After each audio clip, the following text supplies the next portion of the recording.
Yeah. Doesn't say.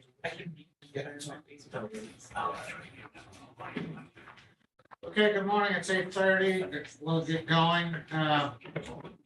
First item up is adoption of the agenda.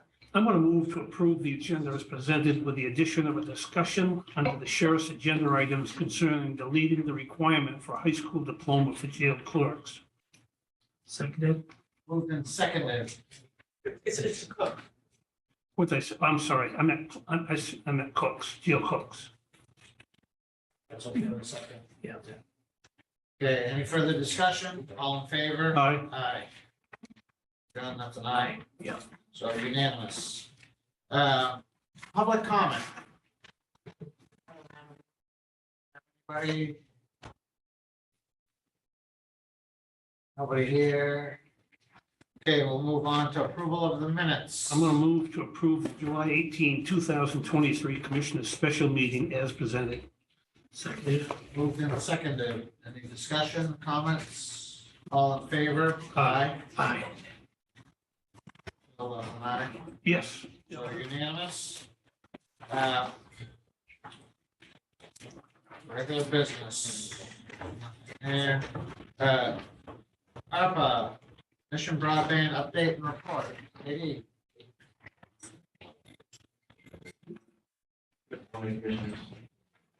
Morning. Want to put in front of you the Scoot Peninsula Park. Just a minute. Excuse me, JD. Is there anything to add to your monthly report, your update? Going to discuss Scudic as a separate agenda item. I just want to move to approve and file, that's all. Anything to add to that? No. Okay, I'm going to move to approve and file the Mission Broadband update as presented. Seconded. Moved and seconded. Any further discussion?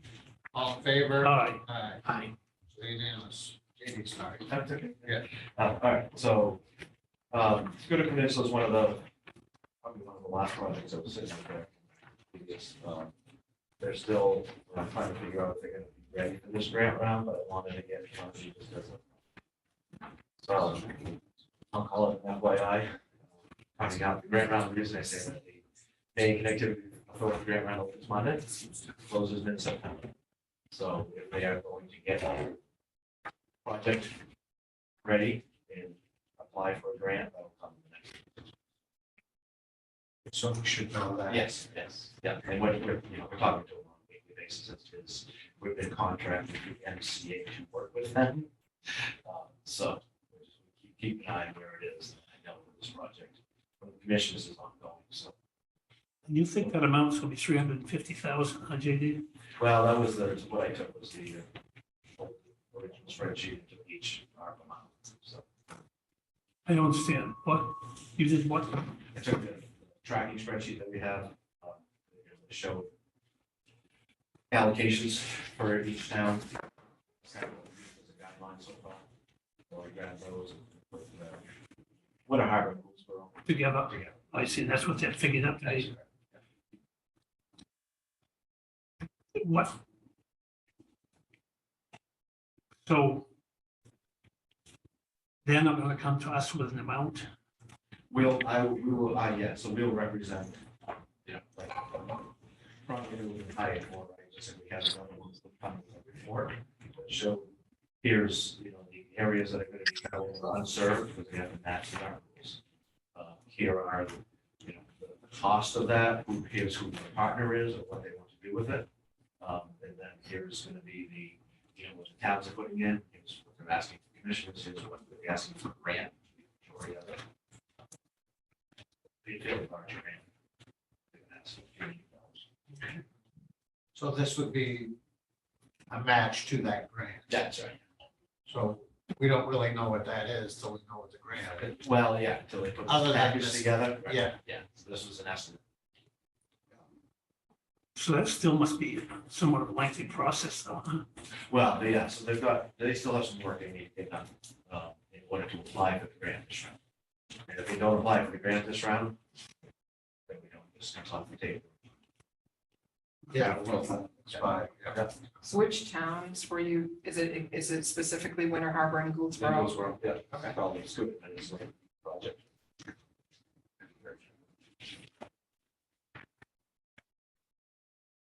Great, we're ready to move on to the RFP.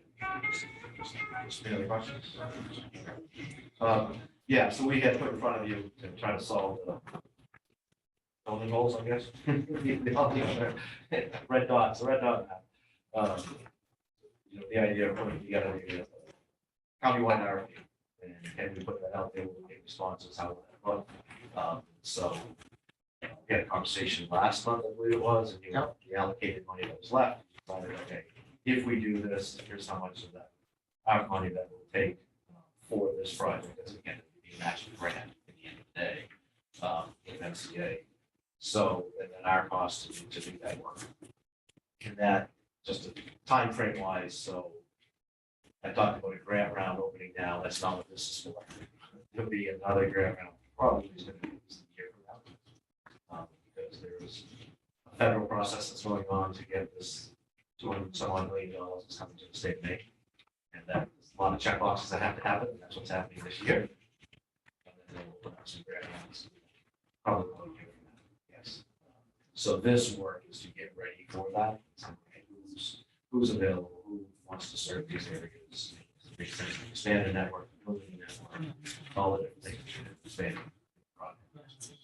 So this gets us ready for that. And then we won't know what any of those costs are till we have a Yeah, that's response why- to these RFPs. Correct, and I think that's why you took that, I'll say remaining funds and said, okay, we'll take a portion of that aside, that's what we committed as a grant match for this project. For the time comes. Let me ask you something. So we had to do the RFP. We end up getting, bids back or that proposals back from everybody. And then we put in for the grant, right? So when do you envision, like, if this all just goes like smooth as silk? Yeah. And we get the grant, like, so I guess part of me is worried, like, okay, well, when do we need to use this money for ARPA? When does it expire and when's all this gonna happen? And Yeah. how tight are we starting to look at? Yep, so my understanding is you need our money needs to be allocated by the end of next year. Of 24. 24, yeah, and allocated and spent by 26, right? So this grant process will happen in 24, late 24 is my guess, and so they'll allocate that Q1, right, late 24, 25, and then work starts in 25. So if we have to have it allocated in 24, is that right? And Are we really gonna have? When you do the grant, to try to get the grant, when you get would you have an idea of like, when you get your answer back, whether you're getting the grant? And like, is that gonna really happen? We get an answer in 24 as to whether you're getting the grant. I see what you're saying, so if the money was allocated, and then the grant doesn't go through, what happens? that's Yeah. that money, yep. Okay. I will have to work with them, see it. I'm just kind of wondering, just like how, Well, Yeah. like when you put in that grant application, Yeah. what time of year, do you know what time of year the grant application Yeah, is so I'm in 24? we're speculating right now, so. Yeah. There are some big steps that are happening at the city level, at all states, at the federal level. They're figuring out, they call it a 5-year plan, which means it's not there, so they call it an initial proposal, which has to be done this year, and that kind of lays out the grant program. It has to be approved by NTIA, so that'll be next year, right? And then there's this final proposal. To answer your question, the way it should work, it's the final proposal to do at the end of 2024. In that final proposal has to be the winners of the grants. So we should know by the end of 24 what the allocation is, for this project. and those decisions are made like this round that's gonna end in or in August, in So September. yeah. So it would be in September of 24 that it would, that the winners would be announced. Could be later. Could be later. So we could be cut close. Because I think was the intent of that, the allocation was still 1 month. Right? We're not doing the whole amount that was originally set aside. Remember now? 2, something like, forget it, what they say. What we was- allocated for the funding. Future broadband, Yeah, 1.5, but now you're talking, you just added in the Winter Harbor Gouldsboro project, so, Potentially. yeah, so that could shift that 1.5. to 1.2 or something, Mm. unless it was decided to go up. Yeah.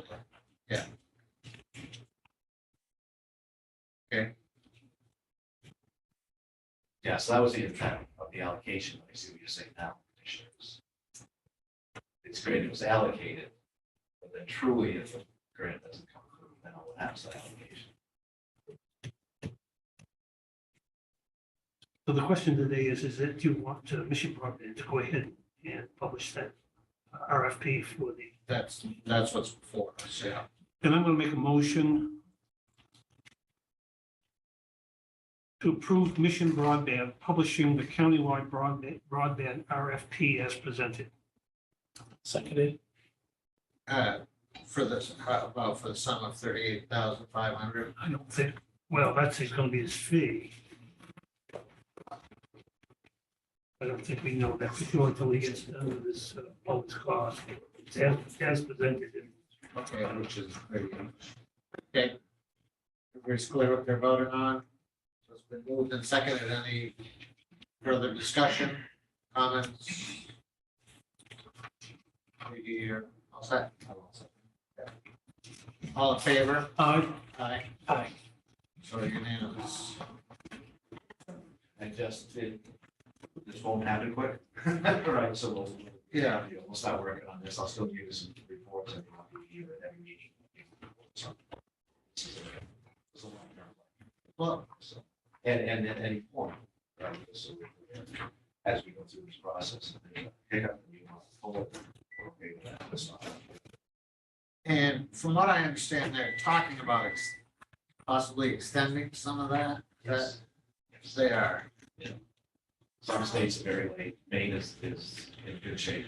They're done. They're working. Maine Connectivity Authority has done a great job of getting. Even if they extend it.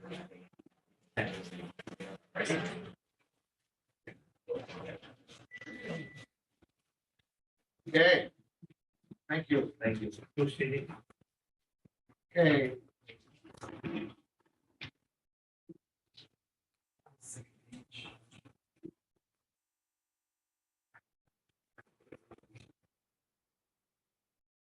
I was just using that for an example. Okay, lost revenue for nonprofits grant program update. You wanted to speak to this? I'd love to. Okay. Thank you. Never heard me say that before. Thank you, commissioners. Thanks for hearing us today. I'm just going to read a short thing just for everyone to kind of get a summary and then a few statements and answer any questions there may be. First of all, I'm Nick Turner with the Executive Director of the Hancock County Auditorium Associates that does business as the grant. I think it's important to remember Hancock Auditorium Associates is a resource for Hancock County. During the COVID-19 lockdown, the grant was shuttered for 18 months and suffered a significant loss of sales revenue. Although the organization received payroll and operations support from several federal programs, sales loss has not been recouped at this time. We are appealing for additional recovery funding from ARP monies issued to Hancock County. As a nonprofit, the grant is unique in experiencing a significant loss of revenue. Pre-COVID, the grant saw a 102% increase in sales revenue. This increase shows our commitment to fiscal responsibility and financial stability. But in early 2020, we had experienced an immediate 100% loss of income. It happened in about a day. Everything was gone. And that lasted until 18 months later when we reopened. It's important to remember that it is a resource for the whole county. We serve many communities, especially other nonprofits. In fact, several nonprofits used the Grand as their fundraising venue last year to great success. We reached kids from all over the county. This was the first year that Lemoyne Consolidated Schools did their show on the Grand Stage. I expect they'll be back every year. And it continues that community engagement. It's a place for the community to meet and see each other and remember each other and to share family, friends, and neighbors in this one beautiful venue in the middle of Hancock County. As theaters across the country are closing, there's a recent article in several newspapers, including the New York Times, there's theater companies and theater venues closing across the country. We're still deep in recovery, and I'm hoping that county commissioners could see the ability to help keep the Grand going as we are facing not only recovery and bringing people back into shows, but increased cost of everything like everybody has. We recently had a quote to fix a small part of the roof of $31,000. That's just what it cost to keep an historic building built in 1938 to continue serving this role. And I answer any questions that might have come up. You have just, are you asking for a specific amount of money? Well, if you take pre-COVID numbers, and that I just looked at the data, we looked at the actual numbers. COVID was hard for everybody, but we really were on a tremendous improvement. From 2018 to 2019, we really did. We increased sales and ticket, and this is just revenue for sales, tickets, and concessions. It's nothing to do with donations, which are dwindling. All nonprofits are reporting a dramatic decrease in giving. But we almost broke $1 million. We broke $1 million, $500,000, $500,000 in sales and change in 2019. We were going straight up in 2020 when COVID pulled the rug right out. If you look at that dip across COVID, 18 months of COVID, and then the recovery we're still in, we've lost sales revenue of almost $1 million. If you compare those numbers, we're back to about 84% capacity of sales that we saw in 2019 at this point. But over that trend, about 900, actually the actual number is Yeah, that's sales revenue. $934,000. So that's your ask? I tell you what, I'd retire if, I would love that. I mean, that's what the loss was. That was the sales and revenue loss was $934,000. Yeah, that's sales. You know, there's expenses anyways. No, yeah, absolutely. And all that other funding is what covered that. All that other funding, even the generous giving from the county of $27,500. Immediately, I had $18,000 to fix the storefront windows that were falling out, and about $7,000 in projector repairs so that we could do things. It went like that. And every time something goes wrong at the Grand, that's what it is. It's not a $50 fix usually. And so, yes, to be frank, that is the COVID loss. And if we're talking about rescue and recovery monies, that was the sales and revenue loss for this nonprofit venue. Great, thank you. Did the city of Ellsworth contribute anything to the COVID relief? We have not, I don't think we have seen monies yet from the city. They do a budget line item every year for all the programs that we do for the city, including the free waterfront concerts and movies and things like that. Yes. Well, gentlemen, I really wanted to look at this and see if we were willing to do some additional funding for this. But I didn't want to open this thing back up again. I didn't want to start a whole new grant program, especially this time with the staff getting busy for budgeting and so on and so forth. And I really all I wanted to do was go back and look at what those entities out there who had submitted grant applications and that we had considered, and then decided in the initial and the second funding cycle there, additional funding cycle, how much we had given those, and then to examine how much that of their loss we had not funded. The biggest problem is that this was initiated, between a discussion between Nick and I. But when you look at Grand's application, because we had put a $10,000 limit on how much they could get, the Grand said, rightfully so, I think, we're not going to waste a lot of our time telling you that we lost $500,000 if all we're going to get is 10,000. So we're going to show you 35,000, which is 3.5 times more than you're going to give us, and we'll take the 10 grand. Well, the problem is that everybody else gave us what they said was their total loss. And so as you look at this report I just handed you, and that's just, don't take it as gospel because it hasn't been double checked by finance or anything, but as you look at this, you can see how much of the funds that were requested originally from these entities, how much we had funded, and then how much is left that we didn't fund. And the biggest problem here is that I listed the grant as 35,000 because that was their initial request. But as Nick tells you today, that was 35 because there's no sense in saying $500,000 if you know. And in 2021, we had no idea how long this was going to be.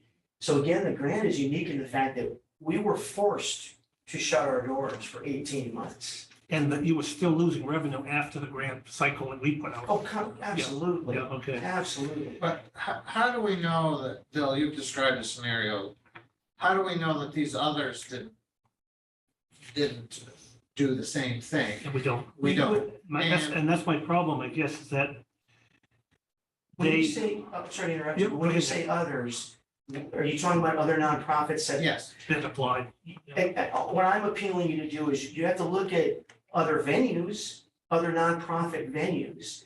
And I love our nonprofits. I have great relationships with all of them. Like I said, Loaves and Fishes and they do their fundraisers at the Grand. They don't have sales revenue. If you're gonna look at others, you need to look at, in my humble suggestion, is you look at the Alamo, you look at Criterion, you look at the historic venues, Opera House in Stonington. You have to look at these venues because we were shuttered. We couldn't bring anything except grants and fundraising and generous donations from private donors who just wanted to keep it existing. And we very responsibly spent that money. It was the PPP to keep employees working. It was to keep the venue up. We didn't spend any of it on luxuries, much needed luxuries, like an HVAC system, which we don't have. We don't have air conditioning. So that's what I'm encouraging you to do. Look at it, look at the nonprofit venues and what they lost. Sorry to interrupt. so I get calls weekly from different organizations, and the question is, this is a big ask.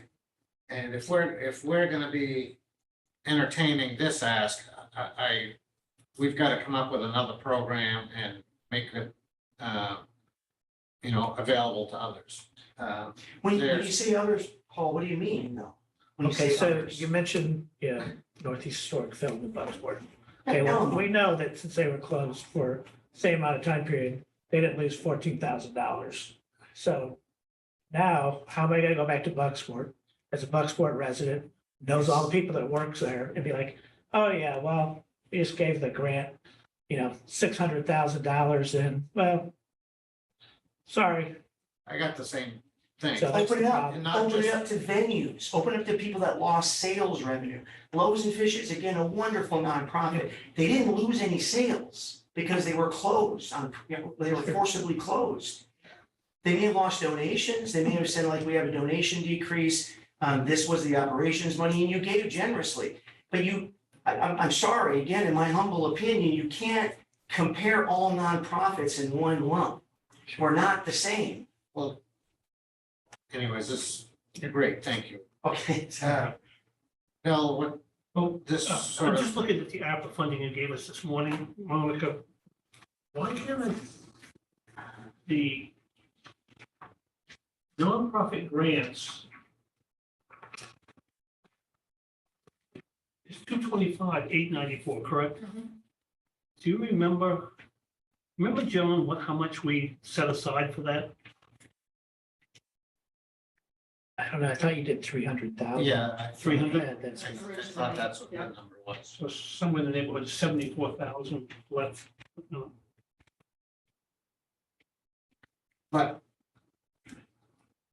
I don't know how we expend that, given the action we took. I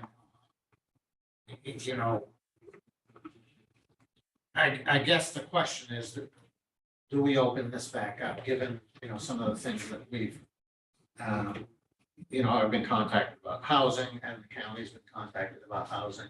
Yeah, but those are not No, but nonprofit revenue loss programs. I mean, we're gonna do something with housing probably someday, I don't know, but has nothing to do with this.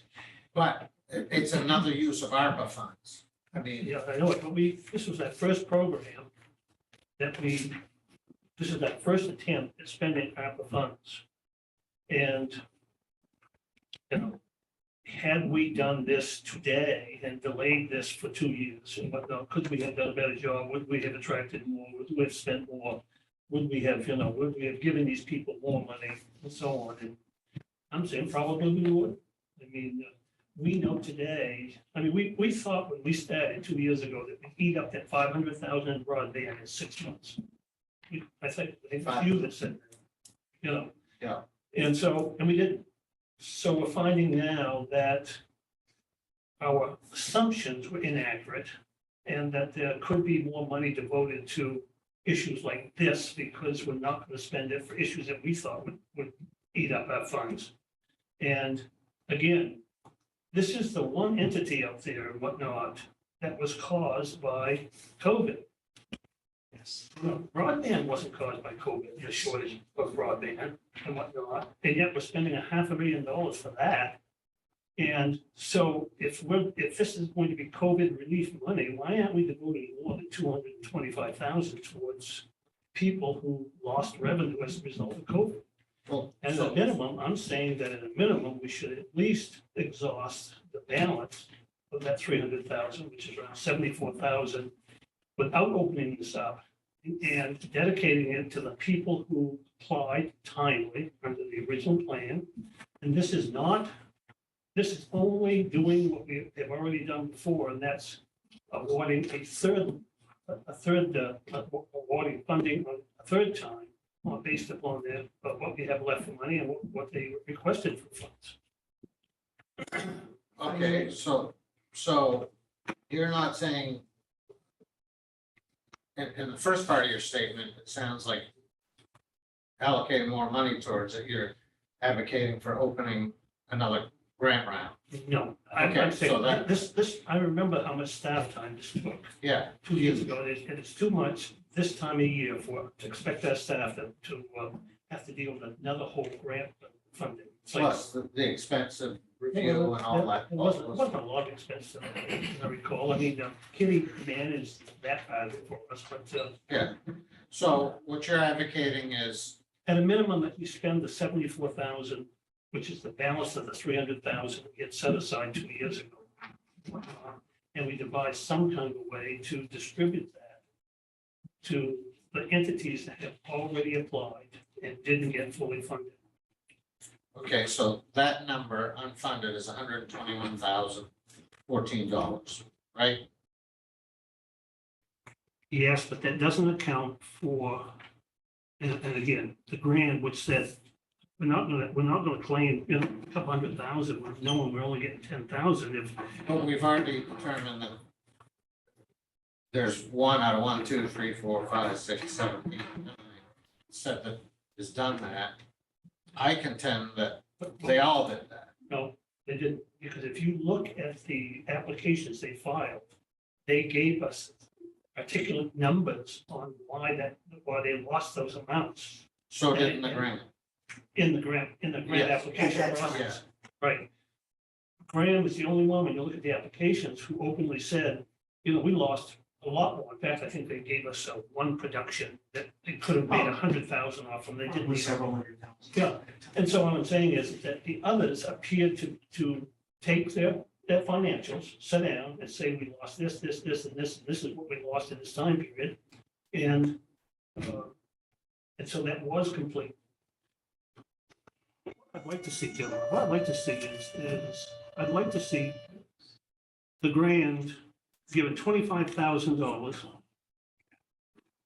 and everybody else funded the amount that they didn't get funded, the unfunded amount, which is going to raise that 17.5. It's going to be a total of 138,514. We designated another $138,514 for revenue loss for nonprofits. And then we finally say we're closing this grant process out. In my opinion, we've done that.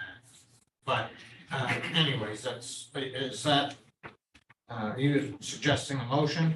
I'm going to move, Can I make one comment? I'm sorry to interrupt you again. That's wonderful. It would be wonderful. It would take a dent out of the debt that we're absolutely facing. I think I step out of my body as the grand director and I step back into as a citizen of the county and of Ellsworth. And knowing the state of arts venues across the country, it is not unlikely that we have to shut our doors. And when we shut our doors, because we're not rescued by ARP money and we're not helped to recover because of a direct loss of sales during COVID, when those monies, in my assumption, were meant for that purpose, to rescue your things were economic development, tourism, community development, and help the disadvantaged. 5,000 of that 25 is going to help me pay for a wheelchair lift that we acquired and use now at the Grand. So everyone in the county has access to the stage to perform. And it was immediately used by a little boy. He said, my lift, and he would use his wheelchair to get the stage and he performed and it was wonderful. I'm short $5,000, so there goes $5,000 of that 25. I would love it. I'd be happy. That's wonderful. At the very least, is what I'm going to say. At the very least, those funds have to be used for this purpose, and this is the purpose. The purpose is the grant lost almost $1 million in revenue during COVID. This is COVID rescue money, unless I'm wrong. Well, yes, you are. COVID Okay. money was, there's a book this thick on uses. Yes, So, and you're stating one of the uses. correct. Economic So- recovery. Yes, so Yes. it is one of many uses. Thank you. and Nick, in support of everything you just said, I'm going to move that we distribute an additional $138,514 from the ARPA funds for the original nonprofits who applied on our lost revenue grant program in the amounts listed on the unfunded column as presented.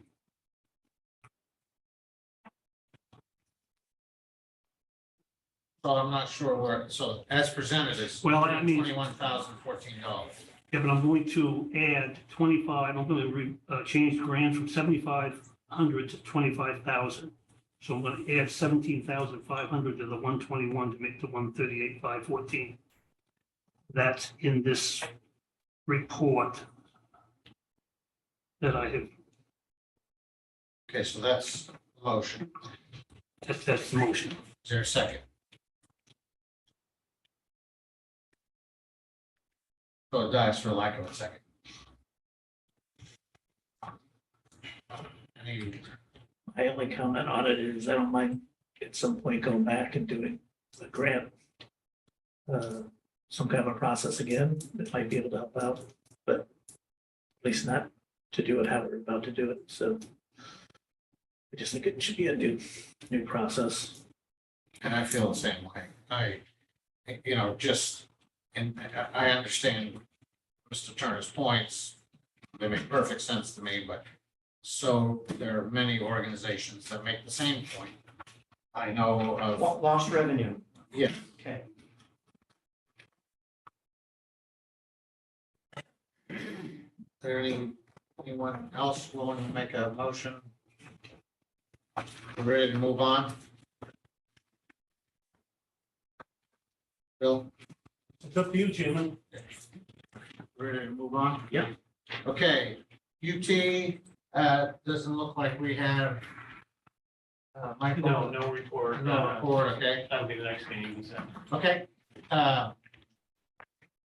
And airport, we have a monthly report before us. On page 11 that I missed. But I found it in the airport email, so. Leroy, anything to add? No, I think, if there's any discussion on the solar, I don't know if anybody wants to, how we want to look at that. Shall I continue on or looking for a little guidance, I guess? Bill, do we want to take the monthly report and then move on to the solar? Any guidance there or? I'm gonna move to approve and file the airport report as presented. Second, Moved and seconded. Any further discussion? All in favor? Aye. Aye. So unanimous. Okay, solar as part of the, not as part of the meeting packet, but there was an email sent out prior to the meeting with all that information. Any thoughts on that? Is what Leroy is asking. What kind of guidance are you looking for, Leroy? I mean, this has been a process you've been working on for a long time, isn't it? Yeah, this is just a different vendor. It looked like, when we originally started this thing, we was thinking 10 to 15 acres, and now we're looking at over 60. I have to admit, I have a couple concerns of aesthetics more than anything else of the airport, but Where physically is this gonna lay? physically, it's going to take most of the trees along the bay with a 250-foot setback within. They have to have a 250-foot setback. All that wooded on the east side of the airport? Yes. And in the infield there, What do you mean, between the runways? right there. Yep. Right in the middle. Yeah, between the runways. Geez, do we really want to do that? I share similar concerns. I mean, What's FAA say? yeah, I was gonna say, that to me seems like, This is being a common practice around is putting solar farms on airports. So I'm not terribly concerned about that end of it. My more concern is the neighbors. We have a very good rapport with the neighbors around here, and the aesthetics part. And I got to admit, taking down 50-some acres of trees kind of concerns me a little bit also. What's the potential revenue a year from this? They're offering up $1,500 an acre for that with an escalator every year, I believe. I think it's around. Let me find that paper. So it's $11,000 a year, no. it's 1,500 an acre 60 or 70 acres. times 75 acres. least, 112,000, there we go, okay, so 112,000. Yeah, there's, as part of that packet that was sent, it was, it depends on the year of operation. It's $150,000 a year, basically. so the person that presented this plan to me is actually on the meeting. If you have any real deep dives you want to ask about it. I apologize for not putting it on the agenda. I really wasn't thinking we was going to dig terribly deep into this. It was just, Well, I think you should put it on the agenda, and I think we should have time to think about it and get our questions and queries together here, because setting right here now and whatnot, I wouldn't approve the setting right here today. I'm gonna have to hear a lot more about this. I detect that from my fellow commissioners, so Yeah. if you want to pursue this in its present form or in any form, I suggest, Leroy, that you put this on the agenda as an agenda item in a future meeting. Yeah, I think Leroy was just trying to. okay, so that you've given me the guidance I was looking for. Yeah. Yep.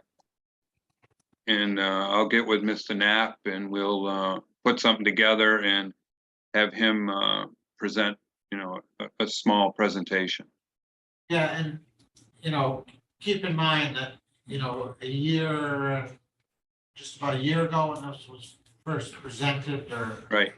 something like this was presented, I started getting phone calls from, neighbors, specifically the ones right on the other side of it.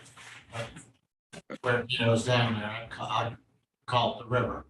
Right, yeah, agreed, and I had a few phone calls, and I have to admit, that's my concern.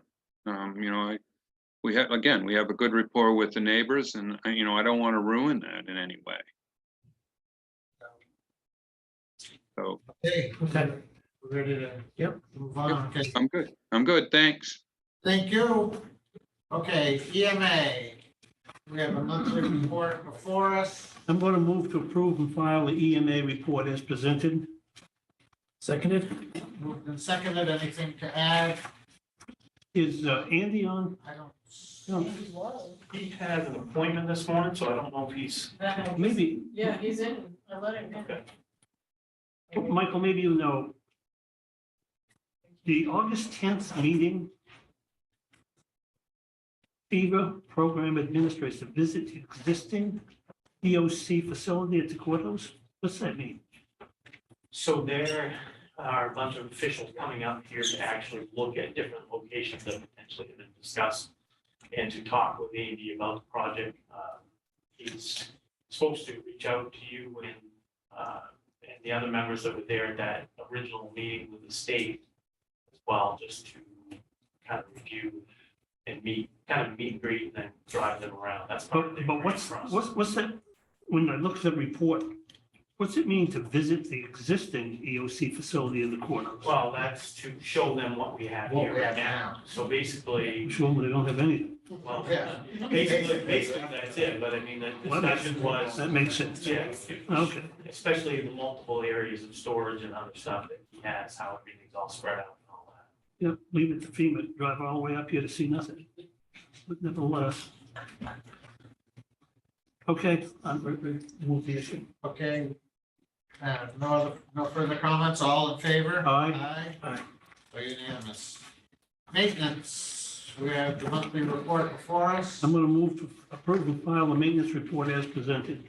Seconded? Moved and seconded, anything to add, Dennis? No. Any further discussion, all in favor? Aye. Aye.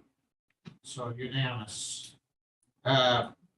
Request permission for Main District Courts and regional legislative office holders to use the Commissioners' meeting room to present target sites for the planned relocation of Hancock County Court operations.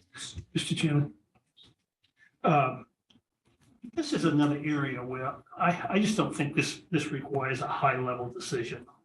I really would like to establish a policy where we allow the county administrator to, and his staff to receive these requests, review who they are, schedule those, Yeah. certify that and whatnot.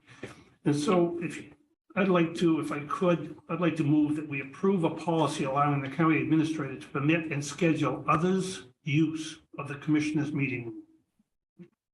Seconded. Moved and seconded, I couldn't agree more, I think, you know, this is a room that's probably grossly underutilized. Well, with the lack of meeting space we have in this court, Yeah. that, you know, and there's no reason we can't make it available to people, and there's no reason that we have to approve it every time. Yeah. Agree. So moved and seconded, anything to add, Michael? No, I appreciate that, so thank you. Excellent. Okay, so all in favor? Aye. Aye. So unanimous. So this meeting, Michael, we leave up to you to schedule that and approve it and so on. Okay. Just with the legislative office, yeah, whatever. Okay, Any- Dennis, anything else? Sheriff Steps, I think, yeah. Yeah, should Sheriff's say so. steps update. Received an email that the drawings, shop drawings, working drawings are virtually complete. Had a visit from Rollins yesterday to inspect the tie-in area for the snow melt. And Charlie told me that he thinks that Shay will have a price that, not to exceed price for us by the special meeting in August. So, So for next meeting, yeah, I think so. And if it is the week after, what I'd like to do is get that information. I'll bring it to Mike, file it, and maybe send it out to you. So at least you have it in advance for the following meeting. Because my sense is that once that figure's approved, it goes on their schedule to perform the work and get it with them. It's ARPA funds.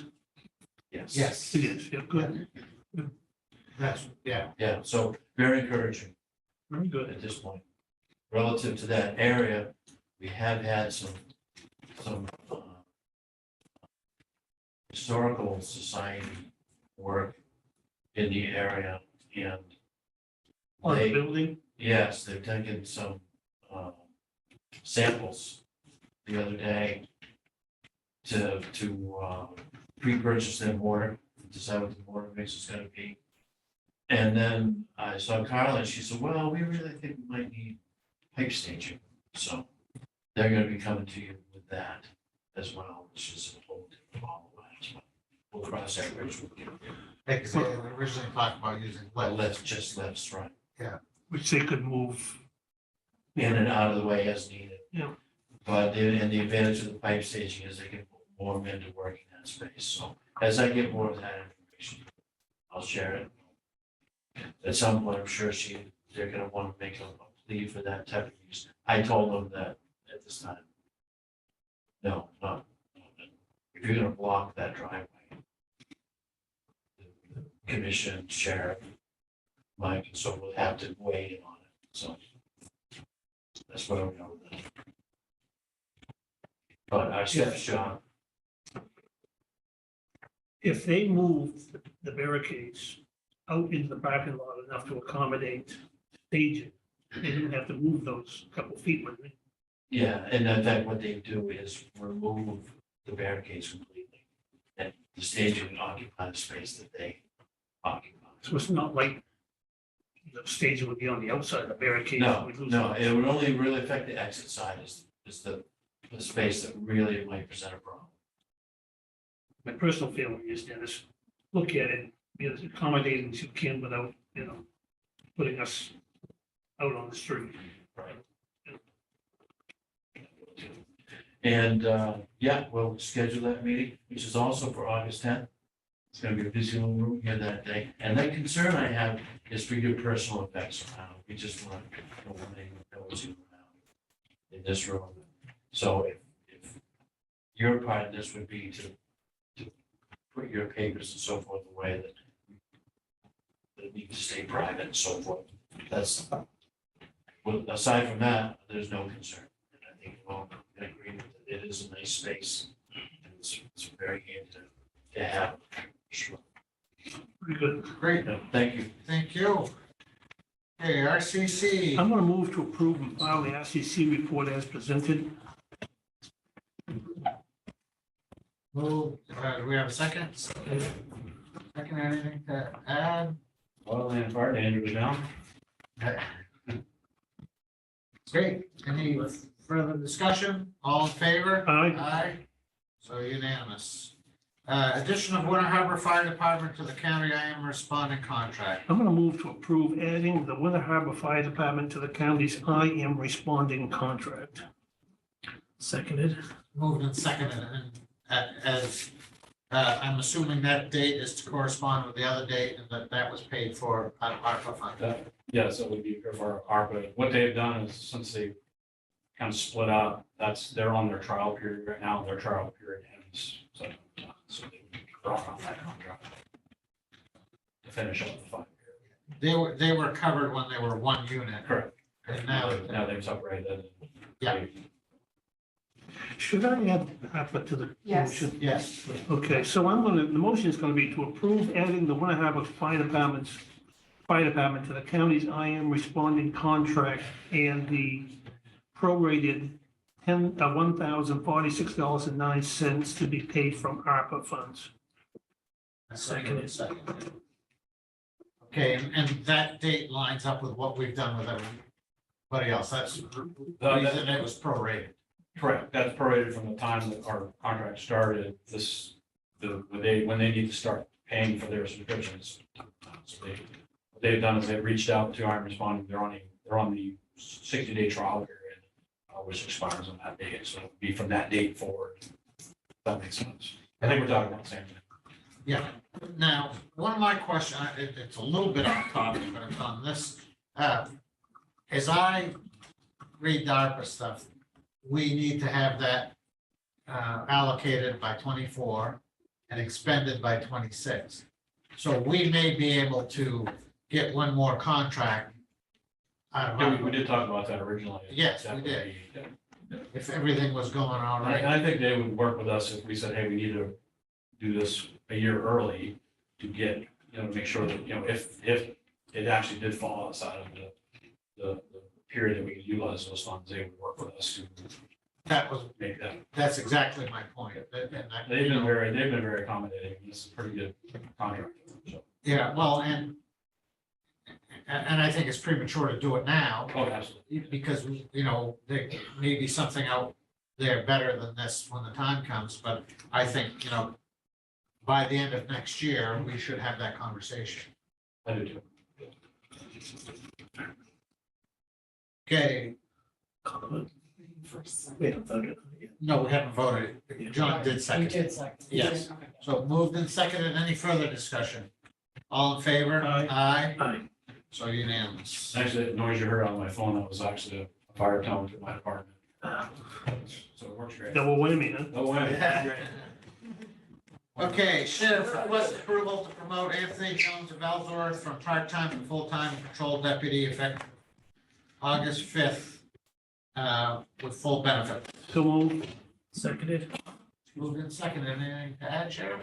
Just that he just completed his reserve officer training, got a certificate, and this is funded in the budget under the coming on July 1. So, thank you.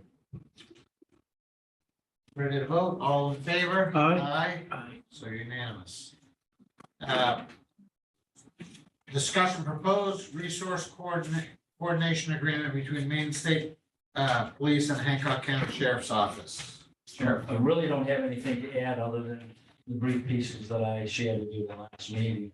I've looked that over even as early or as late as again this morning, that agreement. There's just too many things in there that I would agree to, knowing that January 1, that they're realistically going to be out of the business in Hancock County anyway. So I think really that just, I guess, gives them something to say that they negotiated with us in good faith and that we were all good with it and so forth and so on. We have had a lot of discussion, and I respect Lieutenant Johnston with being upfront with us, but it doesn't solve the problem that very, very soon we're going to be responsible for pretty much everything. And just to give you a brief idea, I had dispatch, I had Raleigh pull the numbers from January 1 to the end of June 2022 and compare that to January 1, 2023 and the end of June 2023. And we're close to 1,000 calls ahead of where we were last year without picking up, the other third. So we're really gonna have to do some scrambling to do that. And that doesn't reflect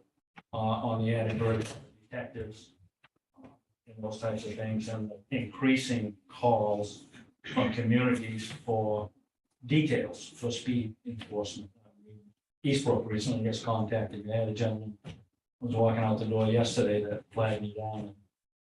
I've actually, Julie, I've had a conversation with her about that. Surrey now wants that, and we have an agreement with them that will supply what we possibly can, and then put that on top of Castine, Brooklyn, Sorrento, and sometimes Hancock. The people, the outside details that are available, we just can't fill. It's great for patrolmen for extra funds for them, but it's very difficult to fill those positions. So I really don't have much to add to what we discussed. And that agreement needs a signature at some point. And I haven't signed anything. And right now, I don't intend to sign anything. Certainly without much more discussion with you folks. And that agreement was, I remember that. That being- expired this spring, I believe, is when the agreement that was in place expired, and they had just been abiding by what the previous agreement was. But I don't have that agreement in front of us, but that's due to take effect when? January 1st of next year. Of next year. Yeah. Correct. Yeah.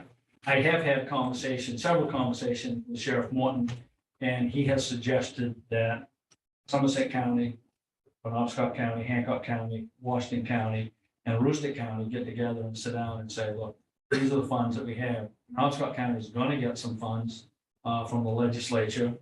And I feel that it's really would be difficult for them to pass the straight face test to say, well, okay, we'll give it to Penobscot, but we won't give it to Hancock. We want to get together and have a discussion on what we need. And realistically, we really should have a commissioner part of those conversations representing each county as well, because you folks have a checkbook. So we're going to try to organize that as soon as we can. The sheriffs get together and have a conversation, and then bring that in front of each board and see if we can put something together to be ready. The bill that Maine Sheriff's Association backed in this term of the legislature was tabled and will be taken up again in January theoretically. So we want to make sure that we're ready to go when January kicks off for the next session. Any questions or comments or? Other than, at some point, we're gonna have to sign or decline to sign that agreement. And I went down and met with the Gouldsboro chief last week, a week ago tomorrow, and told him that we just can't pick up the slack. Their schedule leaves a lot of openings in times that I consider, or we consider, prime time when law enforcement should be out there, and they don't have anybody that's available, which means we get people called out that are covering slot 3, and then going down their respondents. And I told them, I said, unless it's an emergency, we're just not gonna call people out. If it's a domestic, yes. If it's PIX, yes. If it's those types of things, we will call you out. We will still have our services available to you, our canines, our accident reconstruction, that DRE, those services will still be available. But really, what prompted that was I came in the morning like I traditionally do and sit in dispatch and have a conversation with dispatch of what went on last night and what's going on. I was made aware that one of our deputies was called out at 4 o'clock in the morning for an accident in Gouldsboro, and it really didn't turn out to be anything. We just can't keep doing that. We can't be using our overtime money that is intended for the entire county to be dedicated to a community that has a own law enforcement. So the chief agreed. He's going to look to try to rearrange their schedule. There's 3. They have a chief and 2 officers down there and do that. So, and I'll have to have that same conversation with Winter Harbor. Winter Harbor's not quite as bad. They don't have as many complaints. And more often than not, they're able to take care of them. So there's so many factors that come into it. It's crazy. And traditionally, the state police is picking that up. Yeah, but they didn't respond to as many of the types of calls that we were responding to. And as I say, what really put me over the top was when we got called out for that incident the other day. Cost us the overtime money. Deputy driving from Surrey all the way to Gouldsboro was something that really could have been waiting until they came up. Okay. Next up, residency requirement for deputies. I sent you some information yesterday, and I apologize for the late passing that along. What brought this to my attention was one of my deputies came to me and said that he's losing his rent here in Hancock County. And that he had been living with, I don't know if it's his fiance or his girlfriend, in Bradley. And he said he was asking if we would allow him to do that until he can find a place here in Hancock County. He wants to buy a house in Hancock County. He likes working here, enjoys who he works with, and wants to continue doing that. Now, state statute said that upon agreement of the sheriff and the county commissioners, we can approve that.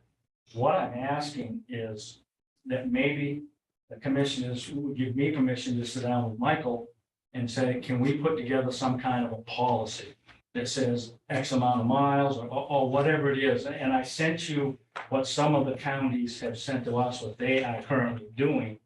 They're the only two that I could see that I've heard back from that don't is Aroostook County. They don't allow it because Aroostook County is just endless. When, you know, and how they hire deputies is you live in the area you patrol. And that's how specifically they do that. Scottsbluff County doesn't do it either. They want that deputy to live in the county.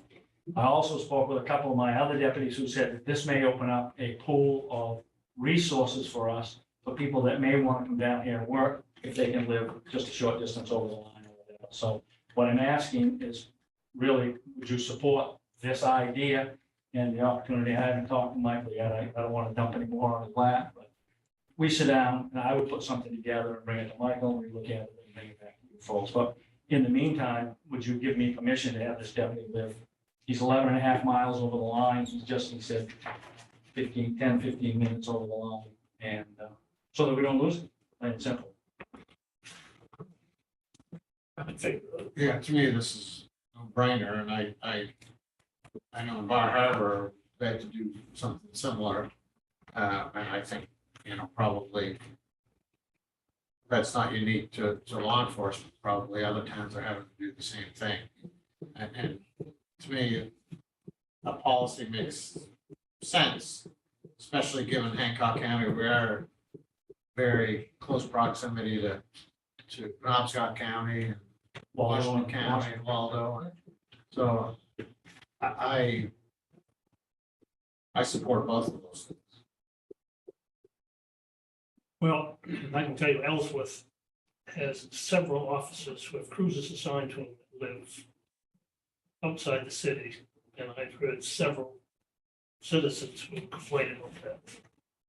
I mean, some of them, one of them lives in Bradley. I mean, Vernon. Drives back and forth every day from Vernon and City of Ellsworth. They got chief of Prospect, deputy chief, school resource, Eastbrook. I mean,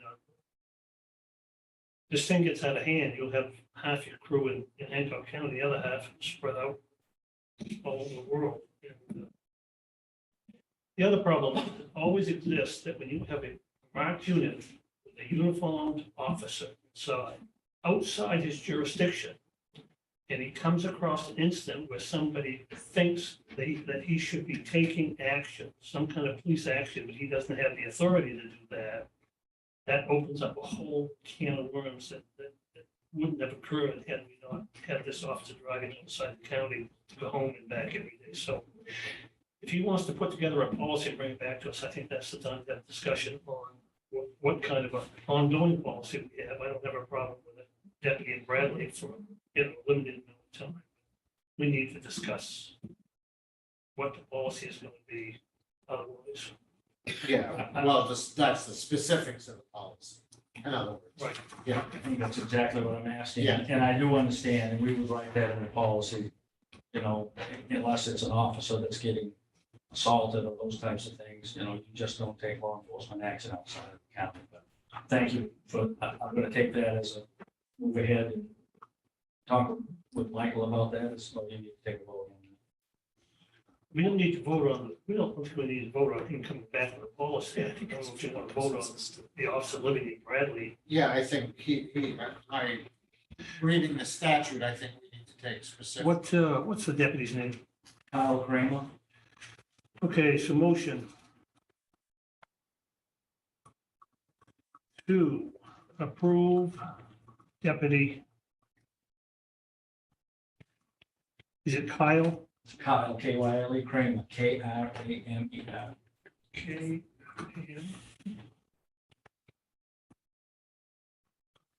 Approve deputy Kyle Kramer living in Bradley, Maine.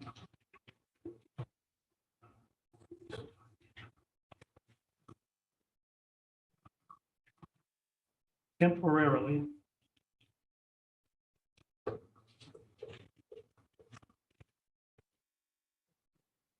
Till he can find housing in Hancock County. Is that okay? Do it. Me. Moved and seconded. Any further discussion? All in favor? Aye. Thank you, gentlemen. Thank you. And do we want, Appreciate it. do we want to take action to, for the sheriff to work on a? No, let me bring something back. I'll get it to you certainly plenty of time before I meet. Thank you. Okay, great, thank you. Human, no, we added one from jail, sorry. I'm going to move that we remove the requirement for full and part-time cooks to have a high school diploma. Second. Moved and seconded. Tim, do you have anything to add? Okay, we're ready to vote. Any further discussion? All in favor? Aye. Aye. So unanimous.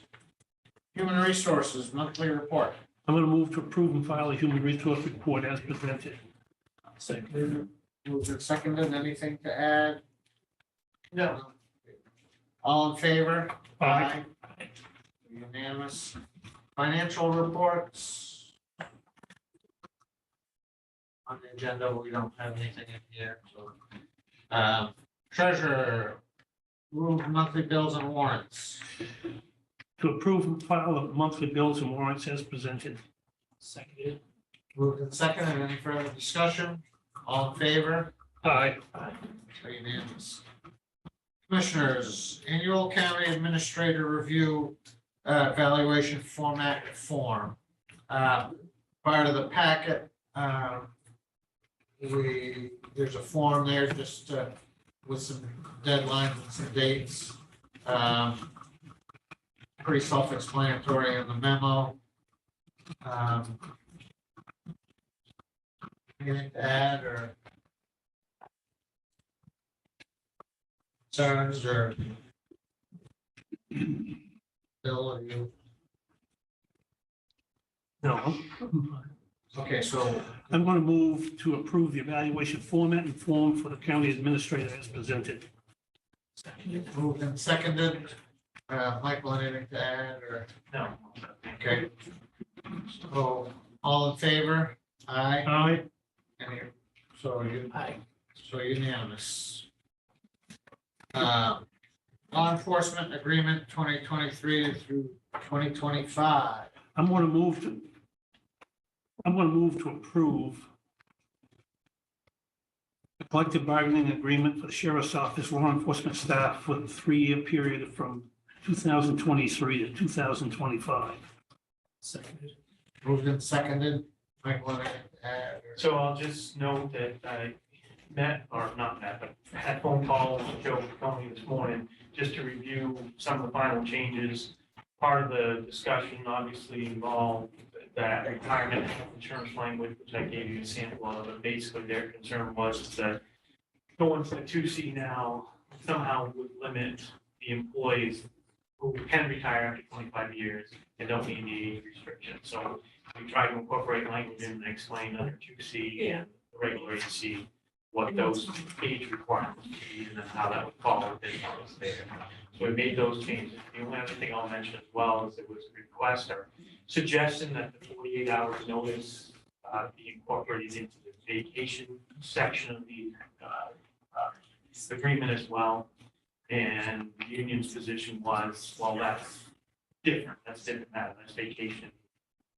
That's separate. So it's gonna stay, And as far as they're concerned, they felt that it would be better to the county's position if we had 10 days notice of vacation time anyway versus the 48 hours. So they didn't feel, anyway, the union didn't feel we can negotiate that specific part that we held vacations. well, it's fine as long as the supervisors understand, but I mean, a vacation request is a shift assigned to an officer that couldn't complete the shift, which is the definition of vacancy. But he just has to now figure out that there's certain kind of vacancies you do get 48 hours, there's certain kind of vacancies you get 10 days. So in reality, there's a possibility that this could come back to a grievance if somebody felt, I guess. You know. But their position is they. Okay, so we're leaving that part as 10 days. Well, good. We're leaving it as. As it is in As it the is. agreement, yeah.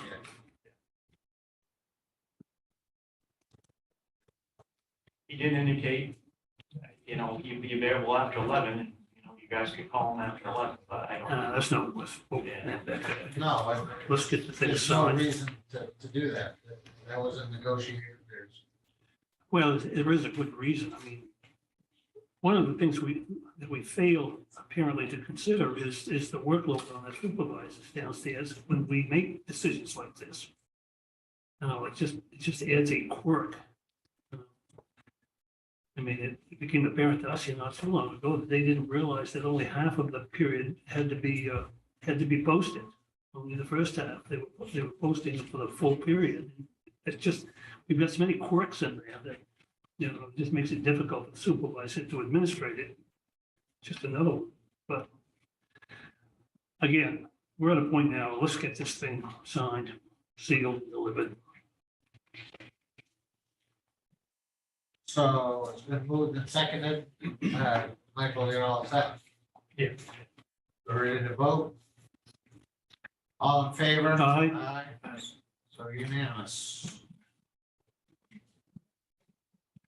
Okay, budget review. First up is department. Can we take a break? I need a break. Go ahead, Nick, Kim. Do what? How long is your budget review gonna be? 4 days.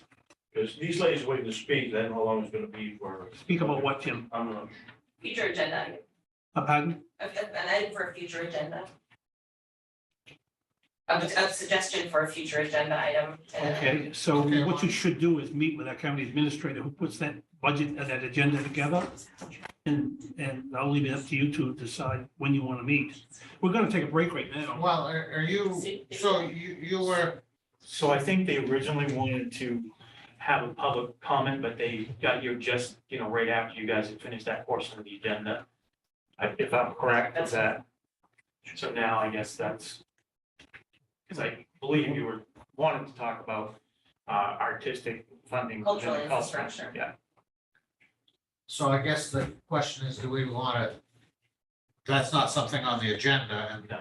and they missed public comment. We want to give them the opportunity to, Michael, what do you think? Is it more appropriate to have them come back as an agenda item or just to give them 3 minutes as yeah, public comment is 3 minutes I long? mean, You know what I mean? if Would you you're- rather come back and speak at length about this issue? I'm happy to, I have something to leave behind and I'm happy to come to a next meeting to discuss. Okay, why don't you talk to Michael? This is our county administrator. yeah. He'll help you get on the agenda for a future meeting. Sounds good. Okay, Paul? Yeah, either that or we could give them 3 minutes now, but It it doesn't sounds like you'd like to have some time to discuss that. I respect your time and that's why I prepared this, so I'll leave that at your desks during this break and then, come back for a future. Do you, that makes sense? Okay, so as an agenda item specifically, correct?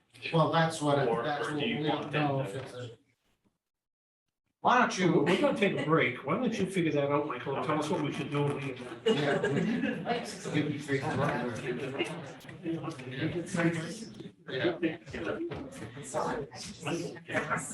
Yeah. I originally.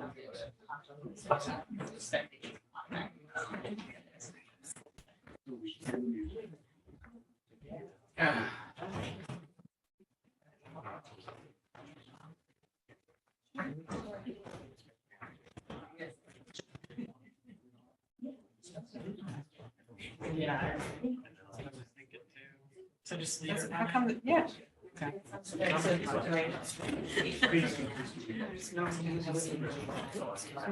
suspect they're willing to come back. That way they get into.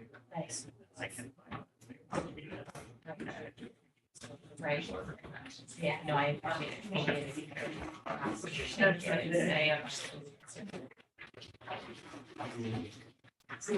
That's the reader's credit. Coffee, I'm pro Dorito. Thank you. Please, yes.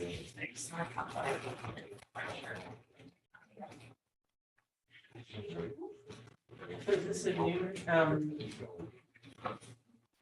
Cultural lines that may not be here next for state organization.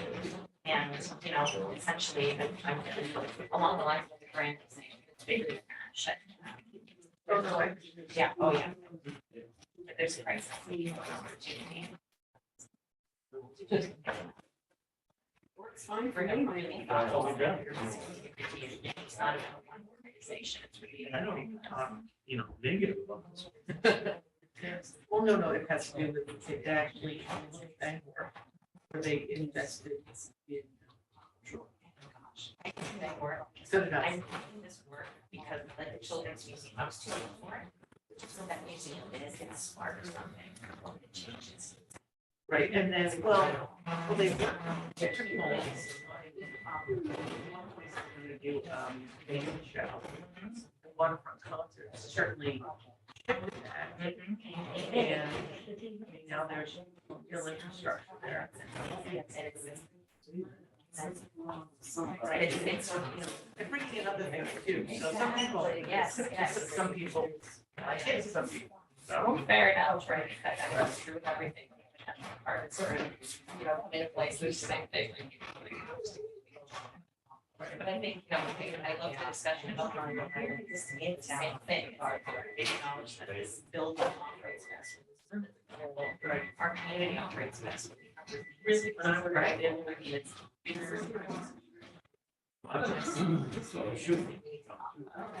Makes everything else. are you?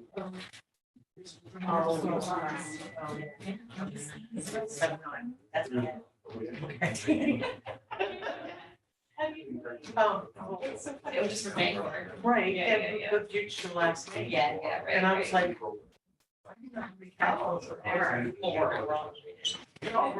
I'm Mary Ann Saxel. Yeah. I want to.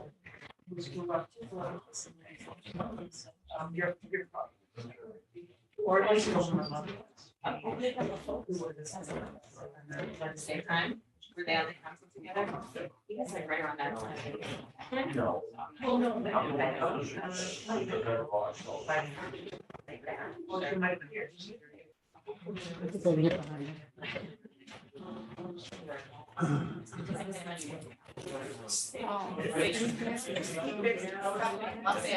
Yeah, so you're in health. I am, yeah. You get hot again, turn it on.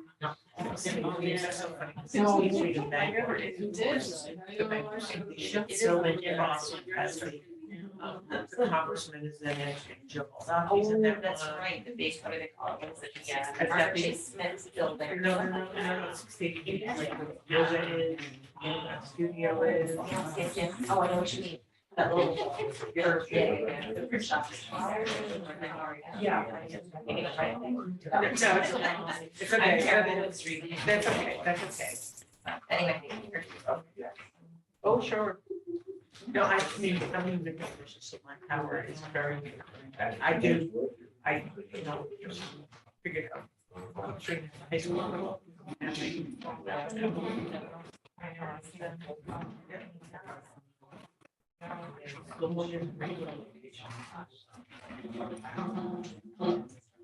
So. Thank you for this. My meeting. Yeah. Sure. Thank you so much. Thank you.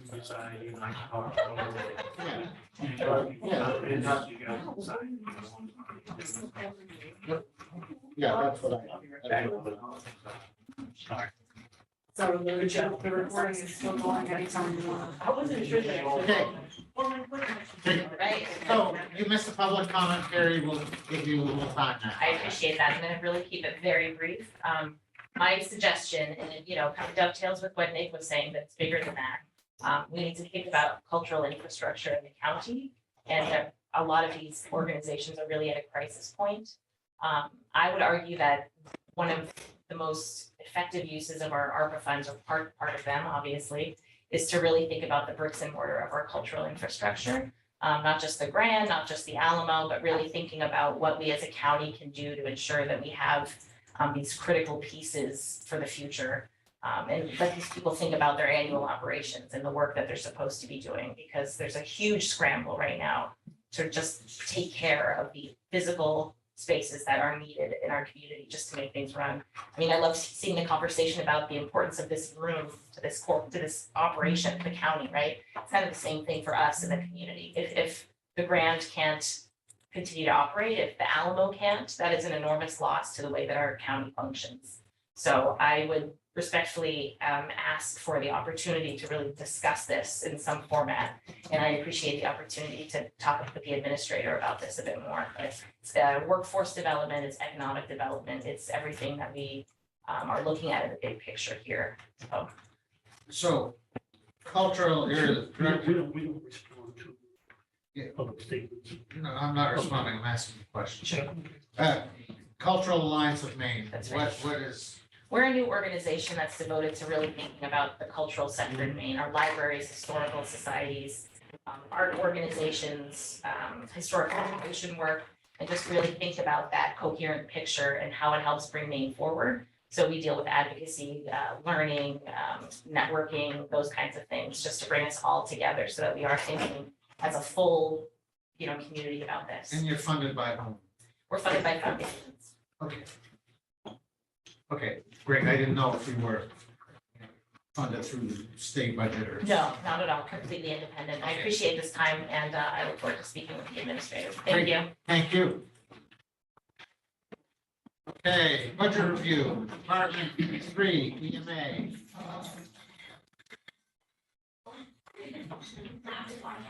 EMA is not here.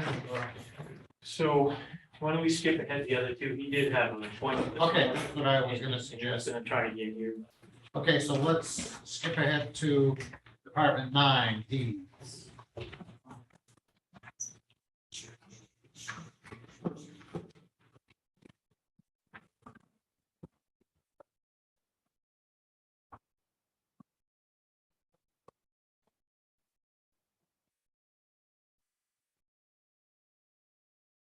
Go ahead.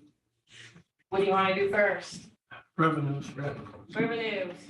Okay, so my revenues will be around 11%. Really studied them. Have a little optimism, but not as much as Bill. So you're, the 11%, you're from budget, you're saying? Yes, So you anticipate making up basically double that or close to it? Or where we are today? you mean, you're talking before the end of the year? Is that what you're talking, or are you Yes. talking next year's? No. So right now, you're at 306,000 Mm-hmm. I, and the budget is 847. So you anticipate being somewhere in the 6 or 7 area? I, 7. no, for this year, no, I'm not. I anticipate I will maybe make my 240 where I started last year for my transfer tax. And my fees, my fees will be close. But I don't expect them to be 494. Right now, I can't. If you ask me this in a month, I can help you out a lot more. I just have to watch the trend. This is the time of year when we make the most money, Okay, that's what but interest rates, I just have to keep watching it. I watch everything. yeah, because I just wanted to double check my math. when you said you're expecting to be down somewhere around 11%. No, I was looking at next year's budget. When I said that, because I was talking. Right. Because we're in budget, we're here for the In total, budget. next year. So that was my whole thing. I was Okay. like, I was looking at next year. We want to know where you are today, though, Julie. We're Please in talk today. about that right now. I- Let's talk about the transfer tax first. At the rate you're going, will be 210 of the 275 budget. So how much better could that be, you think? I honestly believe I could get to 240 easy. I'm not gonna make that 270, whatever. 275? Yeah, so you're gonna owe me. Okay, so, yeah, that was just a couple beers, wasn't it? I thought it was a 12 pack. You'd get to 30. It was the whole long Yeah, weekend. 30 back before you get done. Oh, thank you, Michael. So right now it's on fees, Julie. That could be as bad as Well, under 400,000 for a 525 budget. no. I think I'll get to 4, no problem. Get to 4. Yeah, and it'll, like I said, this is where we make the most money, but it's really, you have to watch it. You have to pay attention. Okay, so that being the case, do you think 475 for your 24 budget's a little ambitious? Actually, I'm probably looking at the kind of documents that I might be recording next year, so, I'm thinking there might be more negative documents, What do you mean? foreclosures. You know, because they've really been down, and I'm looking with the interest rate up, that they're gonna go up. That document is gonna go up. So the type of document is gonna change. Yeah. Well, I'm saying, right now, we get very few foreclosures, and But the fee's the same for foreclosure as it is for right, transfer. but we're gonna be recording more of them, that's what I'm saying. More liens, more foreclosures, more negative documents than what we record right now. So that's why she says that she'll be able to hit that 475. And that's a horrible way to anticipate, but it is the trend. We can always come back and look at this, but I'd rather have a pleasant surprise that she exceeded her budget than for her to fail to get it. Well, and that's what I'm saying. I mean, we start this right at the beginning of when my fall money comes in. So if you visited this again in a month, I could tell you, oh, this is where we are for this, and this is really what it looks like. How do we remind ourselves that I'd like to, 'Cause today, I'd recommend 450. And I'm okay with that. I'm not we'll saying we have to change it, I'm just saying, Yeah, come September, October, we look at this again and see if 450 isn't a better number. How do we remember that? I will. So, I will. and, I mean, I've got it noted too, but we have that period that's kind of set aside right before the public hearing, that last meeting to clean up everything and kind of stuff, so that might be a good time, and it still won't be Right. towards the end of September, won't be the exact end of that, but. Okay, so if you've made a note there, Michael, we'll revisit that number. Well, probably revisit all of it. With an eye No, the towards, rest of them are pretty conservative. with an eye towards reducing it if you have to. But at the moment, you're leaving it as what she recommended, correct? Well, that's what this session's about, right, is, Try to get to know the budget. Well, surcharge, Julie, what's the deal with that? 0 to date? On your revenue? Well, because when this got printed, I hadn't transferred money to the county. I physically transfer it to you. When do you do that? Well, you know, I've been out on medical leave and I just came back to work and normally I try to do it, you know. Has it been done since it's printed? Yes. What's that number? I transferred half of the 22. Yeah, I mean, The 25? Is this a timing issue? or whatever. No, yeah, that's what I'm saying. We just did it. It's all good, Monica. We know. it doesn't affect this budget, it just No, affects that column. yeah, no, we just How did a does that transfer, go? No, affect the budget. but I did transfer half of it. And you're okay, then we're gonna make the full 25 then? Yes, yes. Oh, yes. Okay, Okay, so the question is, why do you anticipate it being 15 in the 24 budget? Surcharge is not county money, it's the registry of deeds money. And I pay the county for hours that people work on old documents. I don't have to do that. I can buy microfilm, I can recover books, I can do whatever, but I pay the county, I reimburse hours to the county when we work on old books. And the only reason why I took that down is because I eliminated my part-time money. I'm down a person in my budget. If I save some money and I need a part-time person, I can pay my surcharge. Okay. There's always a method.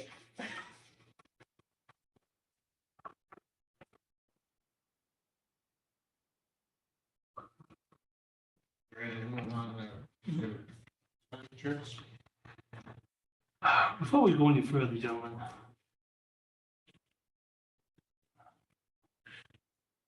It's the percentage increase that finance needs to give us a proposed budget. And they've selected right now 6% as a COLA.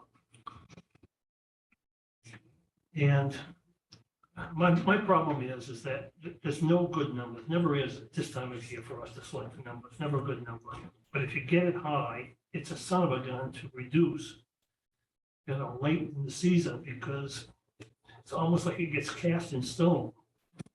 And Monica, what would it take to drop that to 4% for the remainder, for these three and the remainder of the budget till we make a firm decision? Is that a big deal? Is that just a? It's not a big deal, no. It's just a matter of plugging in a different number into the spreadsheet for that category.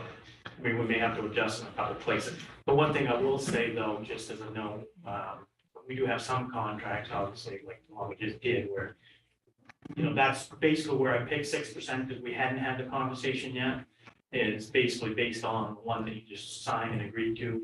So the expectation on my part was that the commission probably would come back with a low amount. I mean, looking around, just an informal survey that was done around the county with other county administrators throughout the state of Maine, a lot of counties were in the 3 to 5% range.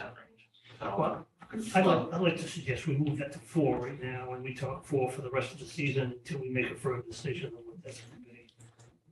Hey, I agree that 6 is high, but we do have to take this contract in the context of that. And John, you did a preliminary. Well, I just want to see what they think the COLA is going to be in September. One thing I saw was they think it's going to be 3% For the state, for Social Security COLA. So my gut instinct when I first saw it was to have it be 3, but 4. But again, maybe it needs to get adjusted down. So just be ready. well, my point is that it's tougher to go down than it is to go Well, I up. know. That's And if right. you think we ought to do 3, I'm not opposed to that because it's just a number. Right now,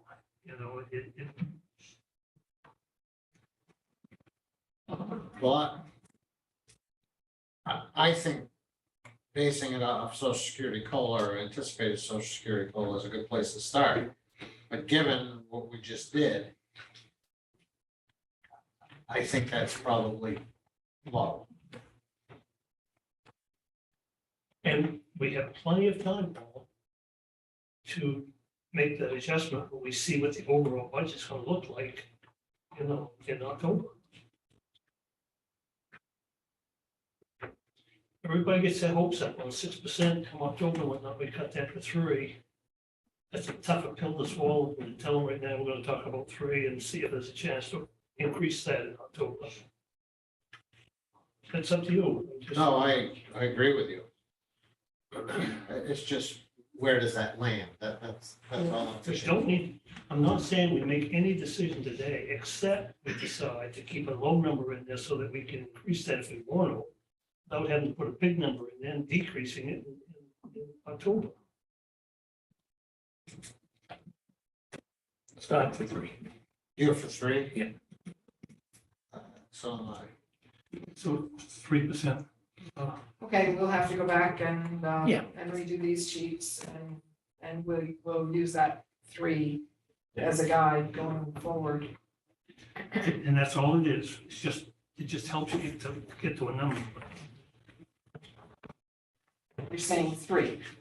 Yeah, now, when you do that, when a number comes in, when a known number comes in less than that, you use that number. Like, for instance, this contract. We use the numbers that are in the contract for for law enforcement. Yes, Yeah, absolutely. Yeah, I mean, Well, we'll come at a different number. we'll budget for what. Yeah. What we've agreed to. what you know. And then the rest of them, I mean, that's gonna be a question. I mean, we put it in at 3% if we don't have a contract renewal, because RCC is one example, their contract ends in October, so we have no idea. So I guess that would be a question. Do you want us to try to keep the contracts that are around what you just negotiated, or go low, and then when we get in negotiation, same thing, same idea. If they know it's 6% in there, then they're starting out of the beginning of the negotiation session saying, well, we know the county is looking at least 6 right now, so let's ask for more. So, I guess that would just be the other question for the ones specifically I held out, we don't have an agreement in place that'll go into 2024. Because ideally, if we could get that contract Before, yeah, sometime before December 15th. and we're probably within the 120 days, so if Joe wants to send me something, getting close, so I can put some pressure on him, but he, as you know, had some big issues come up over the weekend with Teamsters, so he's been a little busy again, so I don't know how that's gonna work out, but. Probably isn't too interested in talking to us. All right, wait.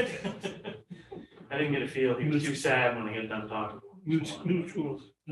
So I feel like we need to recalculate some of these payroll numbers for these department heads so they can adjust their other budget Well, numbers. that's exactly where I'm. We're kind of putting the cart before the horse a little bit today, but it's a good, To a degree, yes, I mean, I agree too, but the reality is, I mean, some of these expenditure items shouldn't, the payroll ones are the ones that are impacted by that, yes, but I mean, they should, department heads, based on the conversations that I've had with all of them, I mean, should be accurately reflecting what they think their expenses are gonna be for next year, regardless of payroll amounts. Correct. Yeah, Yeah, you saying they would increase some of their okay, expenditures? no, that's, I just wanted to bring it up, that's Yeah. all, I just. Yeah. I mean, I would hope not, I mean, I would assume, and I haven't seen that yet, I mean, the conversations, everybody's trying to be reasonable and Right. fiscally conservative with the numbers they're giving you, understanding that, it's gonna be another tough year, so. So, but we don't know, obviously, what that looks like until we plug that number in, so. I mean, Monica's right about that part of it, but the expense line items, I don't think we've changed anything in regards to what they anticipate their actual expenses will or should be for next year, other than obviously payroll stuff.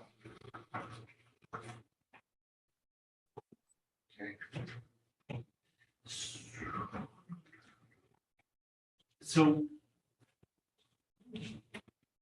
if wages, Michael, went up 7.4%, how did employee costs go up almost 10? So some of this, and we've had these questions as well, but some of this is based upon like timing and where the change takes place and so like some of these changes also take into consideration the yearly evaluations and then steps are made on top of that. So it's not just as, say you agreed on 3%, it's not just the 3% across the board and that's it for each position within there. There could be a 3% and then somebody also is scheduled at a yearly if they have a successful evaluation to then move to the next step. So we have to try to break it down on the spreadsheet to take into account how many months might be at certain wage scale and then how many, months that might be more. So it could bring it up above that depending on how many weeks they have. But workers' comp is 4.2, and they had they had a COLA and a step increase that year. You take the total wages times 4.2, and that's your COLA, that's your workers' comp number, right? Yeah, I mean, in theory, yeah. Okay. But if they change step, that throws that. There's, No, but that's, no, you take the total wages times the rate, and that's the amount. It makes no difference. The rate doesn't change because the compensation level changed. The rate remains the same unless you have a rate change. well, I mean, that's part of Workers' comp. workers' comp, yeah, rates change Right. as well. So that's Is that going to change in 24? most likely. Yep. It will change somewhere. That's, and you don't know, that's tough. And isn't it? we don't get those until the end of the year, right? So it's closer. We're working on that now, so it can be the fall. But you don't get the rate change until the end of the year I mean, it'll for be this fall anyway, for the not whole year? for where we'll be paying in 2024, yeah. Oh, that's good business, isn't it? Tell you 9 months later what you're gonna pay for a raise after you've already. Huh. Perfect world, everything be set up, same thing with healthcare. I mean, we have to estimate here because, you know, they don't make the change until July next year, so. I mean, it's part of the same type of kind of idea that you kind of have to figure. I don't try like to- this, I don't like this percentage column, if I can be honest. Because this is what it does, is it causes, a little bit of confusion and it sometimes looks skewed. And I didn't mean to challenge you, I'm just curious as to why Yeah, why that wouldn't have been basically 7.5 too. yeah, we're And I really don't going, care. I tell you though, I like the percentage when you're talking about other expenditures. Yeah. Because if something triples there, Yeah. you catch that in the percentage when you might not catch it when you have to look at 7 different columns. Yeah. You know what I'm saying? So, And I don't think, I mean, I don't want to speak for Monica, but we're not taking offense by that because we had the same questions. I mean, when we look, because this is our first year, her and I using this. I mean, really, I mean, she used it before too, but Scott was plugging in the numbers and stuff. So I mean, this is our first year of working on this to develop this budget. And obviously, there's questions that come up like that where we ask each other, well, wait a minute, why is this, or why is that? And then we make sure we have the answer, so. well, let's go down through and see what the answers are. Why is there 100 why did your travel and mileage Because I'm go? going to a conference. I haven't gone for several years, and I have intentions to go.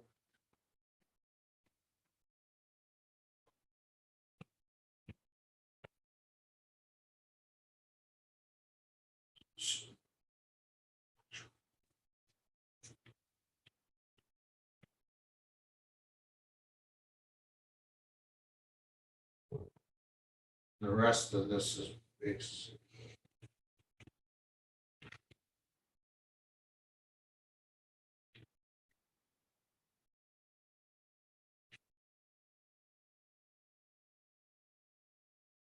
You have a 6.66% increase overall, Julie, No, Decrease. decrease. or decrease. Decrease, I was gonna say, substantial decrease in microfilm. I thought, yeah, okay. So you have to do the math, but you had a 11% decrease in your revenue.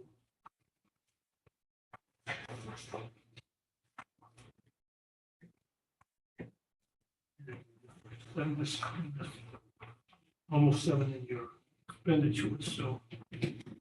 But they're really 2 different numbers, aren't they?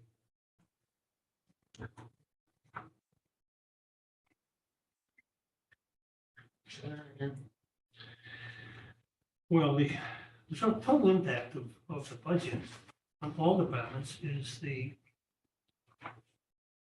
sum of the revenue minus the expenditures. Yeah. And she has an 11% decrease in a $754,000 revenue, 7% decrease in a $350,000. I'm not doing the math, I'm just trying So, to. you mean like net, the net is about a 4 or 3 something. $68,640 loss. 68, yeah. 68,000. Julie is different than most departments, though, because she raises more money than the department costs. And so we're not talking about $68,000 in additional tax Right. levy we're just talking about $68,000 less Less. in potential revenue for the entire budget. But if we revisit this, we might not be so disappointed. Do I? If we revisit this in the fall, we might not be so disappointed. Yep, I understand.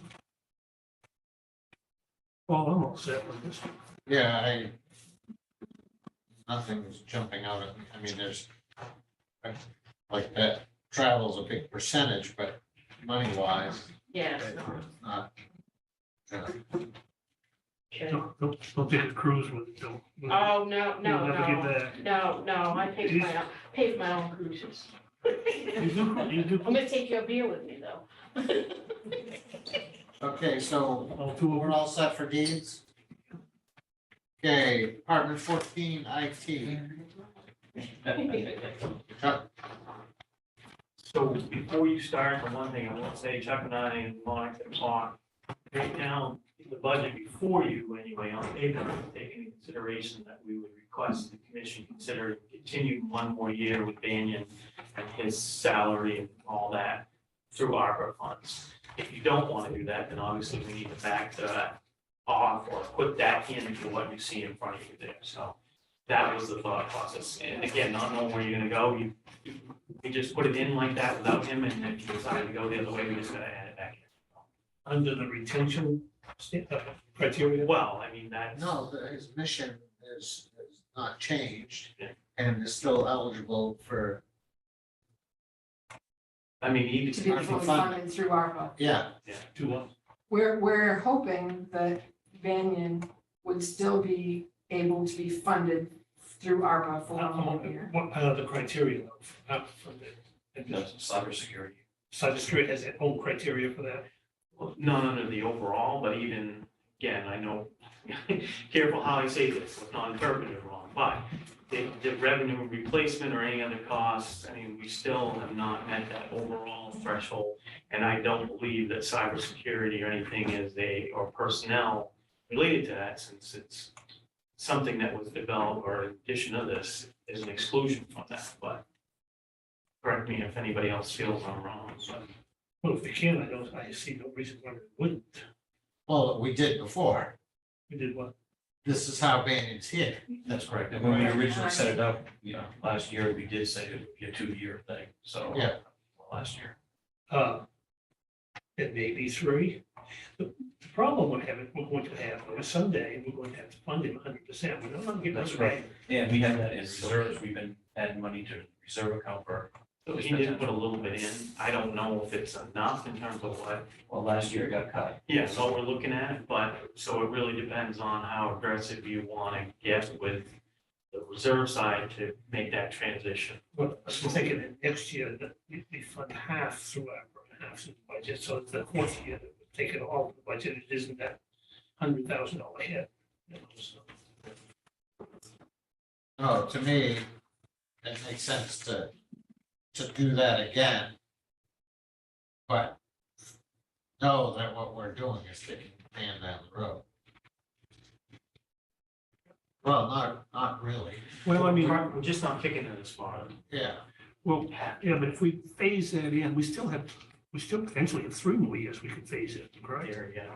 So, I mean, you just would have to designate it by the end of next year that you're intending on this being a So if 3 or we- 4-year you project. know, if we did a 2/3 happen next year, the 3rd, then 2/3 budget, a 1/3 happen, you know what I mean? We could phase that in, it wouldn't be that, we're not kicking that can quite as fast. Well, no, I would be an advocate of, Do what? You're giving the bookkeeper headaches. no, what I would advocate for paying it all as long as we can, And keep putting money in reserves. yeah.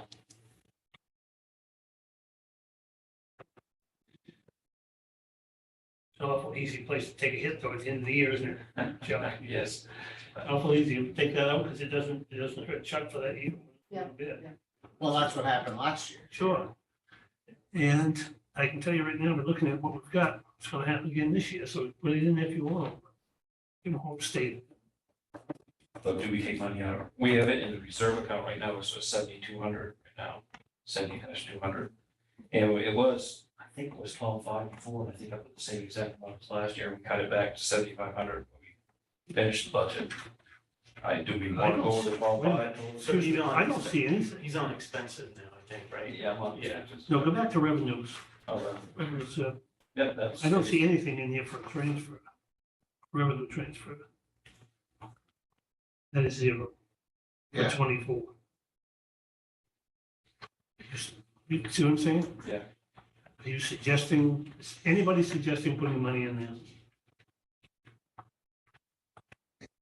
Not on the revenue side. Well, you'd want to on the revenue side, so you have the money in there so that you can reserve.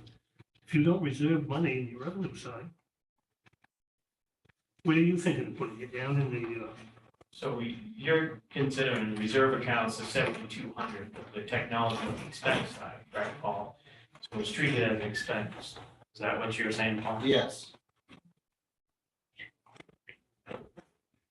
where, in the reserve accounts? Yeah, reserve 7,200. yeah, 70-200. yes. Yeah, but that's for equipment reserves. He wants to take rates. No, that, No, 70-100 was the equipment, 70-200 was for the payment. yeah, And we did put money in reserve accounts last year for that. yeah, you had, but that amount was bigger, we Yeah, we had cut it down. cut it down, yeah. And I put it back up at the same amount that we proposed last year, Yeah, seeing what you guys think about it again. yeah. I think it should be there. You following us, Bill?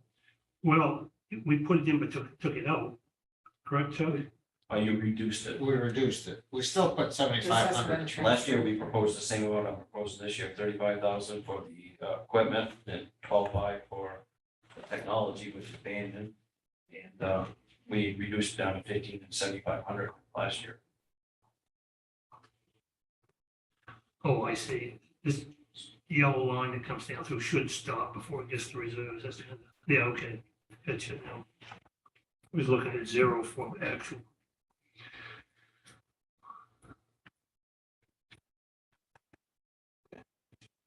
This hasn't carried from this year yet. So Yeah, the, what we reserved last year, where does that end up going? The- The You mean in 75, 2023? the 22.5 from last year. Goes into your G account. Gee, Yep. Sitting there. That's why the G account balance is over there with 104,000. It's hard to read. 104, that So you gentlemen, goes from the reserve to the you're G. saying leave in the 12.5 in the technology reserve account? Yeah, yes, And the increase for the equipment one to 35,000, I was taking into account that we have a 5 to 6 year window before we change out our servers, and the approximate cost was around $120,000, which that got reduced down to 15 last year, so do we want to up that, or That 125, isn't that an ARPA?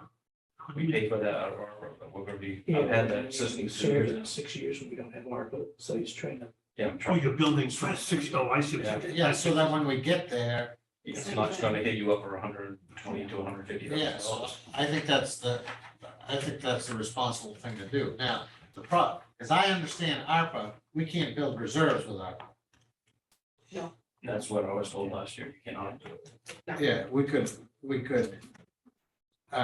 so 6 years, But but what we could do is And we're already allocate 2 it years in, so 24. I've got 4 years left at most. We could allocate it in Yeah, 24. And 24 for expenditure, 25. in 26 26. and late 26. That's what we could do and that's what we should do. was there something else in there besides the 125,000 expense? You want 35, you said 6 years. It should be like 20,000. We've already gone 2 years, so I'm looking at, usually it's a 5 or 6 year window when you replace your servers. So I'm looking at between 3 to 4 years right now, at most, before I'm doing. We haven't saved anything for this yet. Well, we saved 15,000 last year. Yeah. But your ask was originally more than. The original ask was 35, and that was based on Scott Atkins' suggestion, and we reduced it. It wasn't your ask, it was our suggestion. Because Okay, we talked about Right, they divided it out. When, Yeah. when are you gonna make this $125,000 purchase? What year? It will be between 3 and 4 years from now, so you're talking, I'll be 24, so 27, 28. How, you got 15 now, and 23, 24, 25, 26, and 27, 5 years, 5 budget years you'll have. 4 budget. He's gonna buy it, you said in 27, 27 or 28, we might be able to get out to 28. and we'll have budgeted. So it's $125,000 expense, right? But the currently, at today's price, Yeah, at today's prices, divided by, 5, well, 5 to 7, so I called it 6 back then. what's, No, we used it 5. 5. We did use 5. 5 by 5. That's where we got the 25,000. And then we reduced it To as part of that 15. cut, yeah. So now, what we have to do is we have to make, so we've got to pay, so it's 125 minus 15, because we still got to play catch up. Now we only have 4 years to do it, so the proper number is 27.5. 27. Okay, and what you're putting in here, I put in 35, I 30. thought that was the amount, but I could. I don't understand your figures. He should have been putting, should have started last year putting 25,000 away.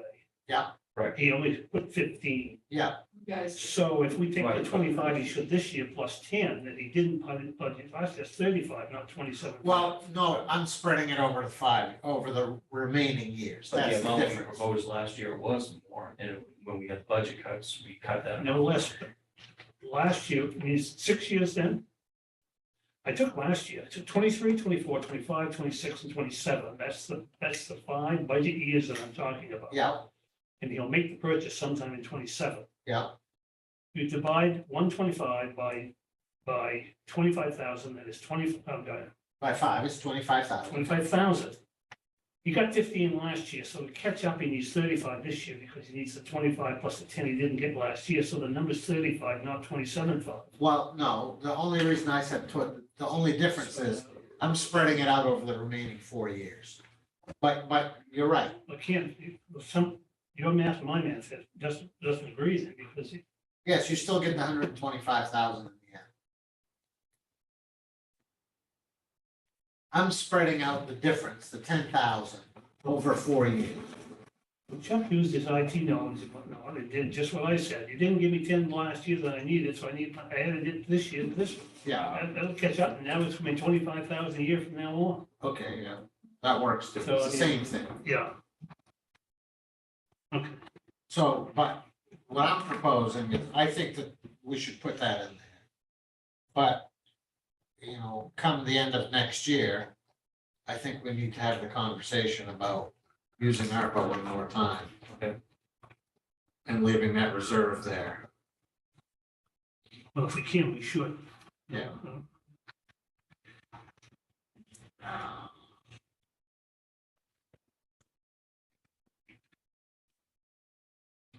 Is our increased travel expenses because of the training for,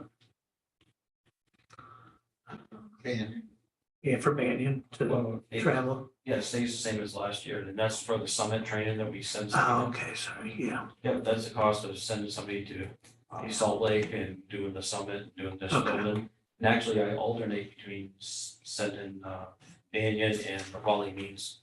Raleigh's our expert Spillman person. I sent him 2 years ago, so this time I'll send him. And Banyan the following year. We haven't had to do any traveling yet. They haven't had to do it so far this year. Well, this year, what happened is, I was working with Monica, and she covered it with ARPA funds. So that's why I'm short, and I have that extra in there. She said since it was Banyan, and he's all covered under ARPA, we used that same funds for sending him to the training, so I can't say the same thing for Raleigh, when this coming year, I don't know how we would say that Raleigh's covered under ARPA. Yeah. So. makes sense. Okay, And this contractual services, that's just That's just what they're charging you. That's, Contractual services, your annual costs have gone up a little bit, and plus I have a huge increase in our cybersecurity software. I have a renewal every year now for $10,000 for that. And what that does, it keeps track of all the logs of every 21 different servers I have running right now. And it looks through all the logs and analyzes any potential malware or hack in, and they send us a report every single day what we need to look into. It's been a really good system, and it's something we did earlier. But that's the renewal cost, so I had a $10,000 increase there. anything else? Yeah. I don't know how the hell this can get by without IT support all these years. Well, no, it's, One thing that Scott, I did with Scott is we pulled a lot out of other departments and pulled it into our department too. And so this year, I mean, the PC expense, 10-450 computer equipment. This year's 29,000, that is our actual, I'm on a rotation basis. So we're doing $29,000 worth of PCs, but those departments don't have to buy their own PCs anymore. So when you're doing their budgets and they say they got PC costs, they don't, because I buy them now. We'll remember that, we see that. Okay. Okay. Chuck, I think that's all I have. Thank you. very much. yeah, thank you. Okay, EMA. Morning.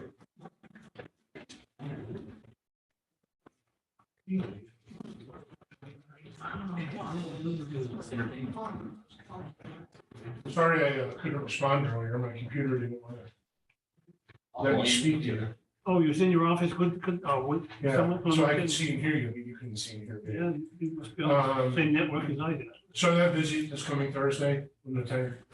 So they're coming to see our existing facility, yes, but I also had to do the drive through to show them the potential sites and so on.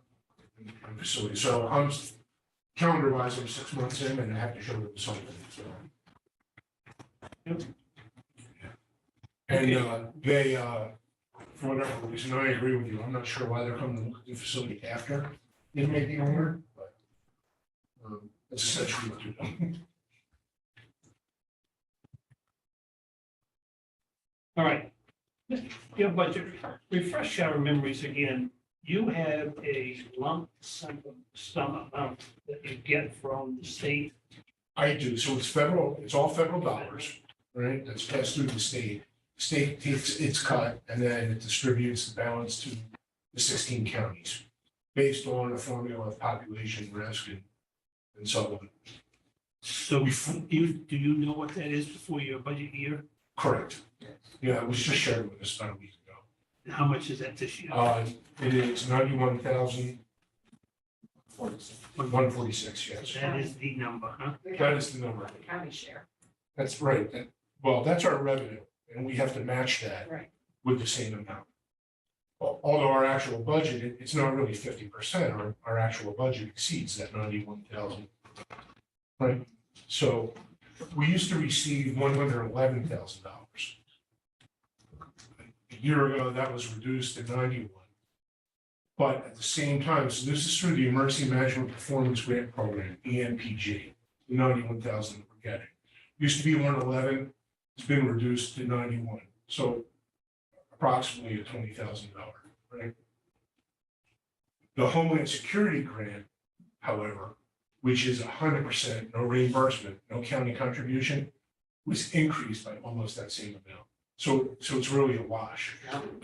And unlike other counties, we made out good because we gained on the no reimbursement grant as opposed to the 50% grant. That's the easiest way to explain it. So I haven't protested too loudly about our being reduced.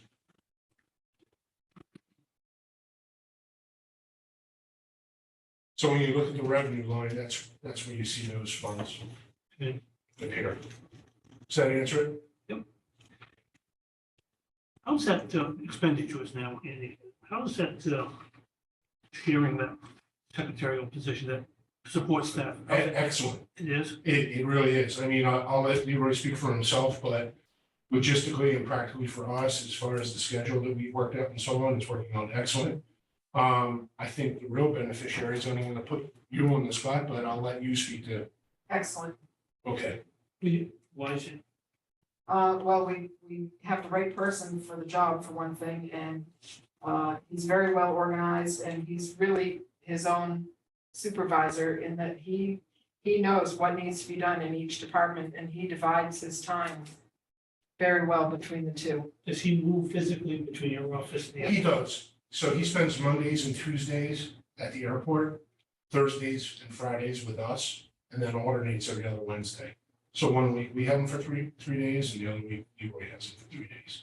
And our original thought was, we're both doing the same federal grant programs, the same, administrative piece and bureaucracy and so on.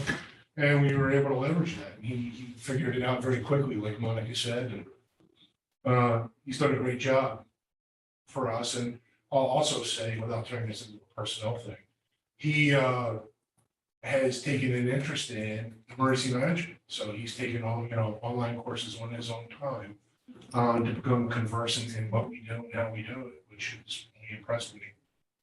So, he's interested beyond just purely the arithmetic part. Did he start last year? Started, In 23. yeah, this year. Is that why the budget is less? It's only 17 because it was a partial year, Yes, so Yes. 25. yes, Is he on a scale or is it set wage? he's on that H. He's on what? 8H.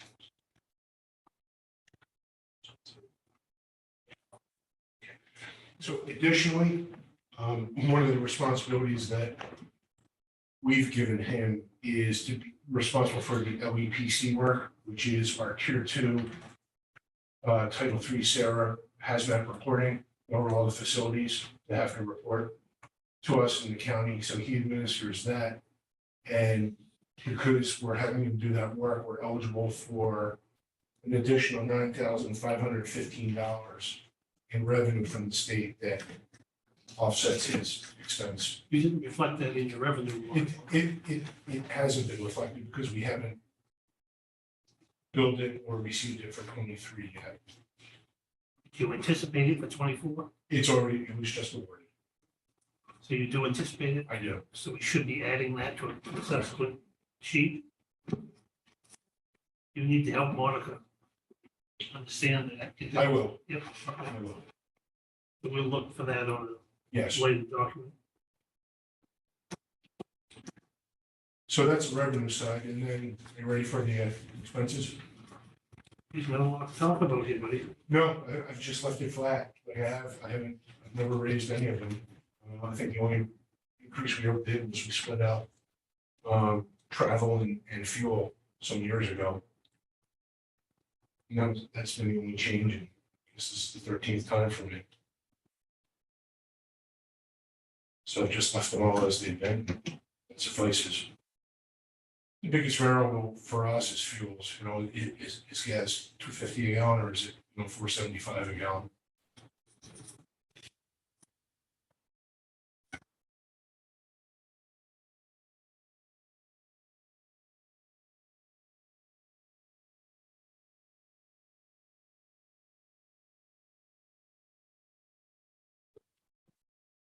There's nothing here, the only thing to talk about is the stuff that we have no control over.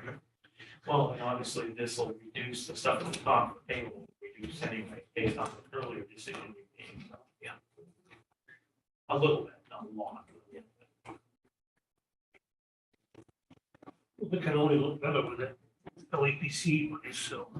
Yeah, and an additional $9,500 is certainly welcome. So, and again, we'll apply that to the administrative position. Offset. Okay, Well, you just show it as a revenue. And, yeah.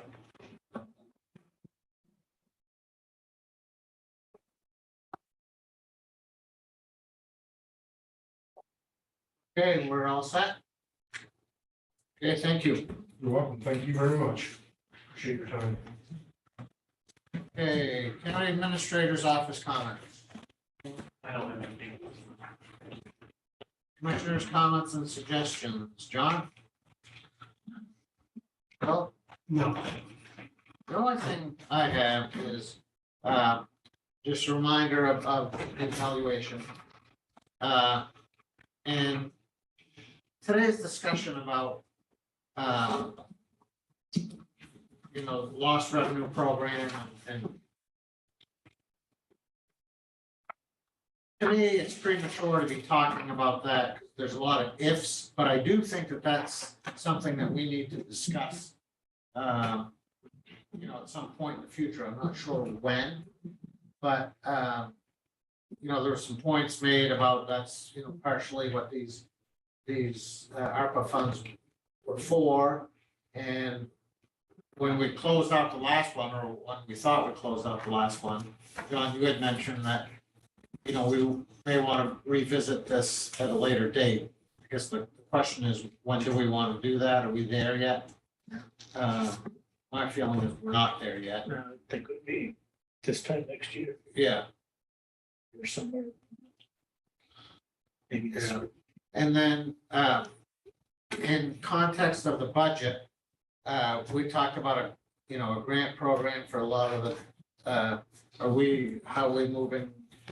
So we informed all the nonprofits that were awarded anyway, or had presented last year, submitted. So they're aware that the process has changed, and they're expecting something to come from us in late November, early December, whatever, to go out to them with their submissions in January and hopefully an award by February. So most of them are prepared or aware that that's kind of what you're looking at, and some of them weren't happy, but whatever. I mean, they expressed their concerns and we explained why. And a couple entities I know are now trying to adjust their levels to try to make up for that, even though they really weren't gonna get it much sooner under the old process either, because we're dealing with 24 budgets. So, I mean, there has been a lot of impact, but what we do need to do is obviously come back to you with some type of blended form, as I understood it, between what they normally would have filled out and what you had done before with the community benefit fund. So, and we haven't done that yet, so, but we are aware that we need to come back at some point here in the next couple of months with something for you to review and approve. So through the budget process, what we'll be approving is a lump sum. That's my understanding. The number is 35. That's what it is at, yeah. Because that's, I kind of looked at what some of the contributions levels were in the past. And so that we is, didn't fund that we 70s. yeah, that we had kind of approved in the past, and it was coming out of the budget, so. Okay, so we have a But plan. half of it matching from community benefits and half of it coming out. Yeah, Budget.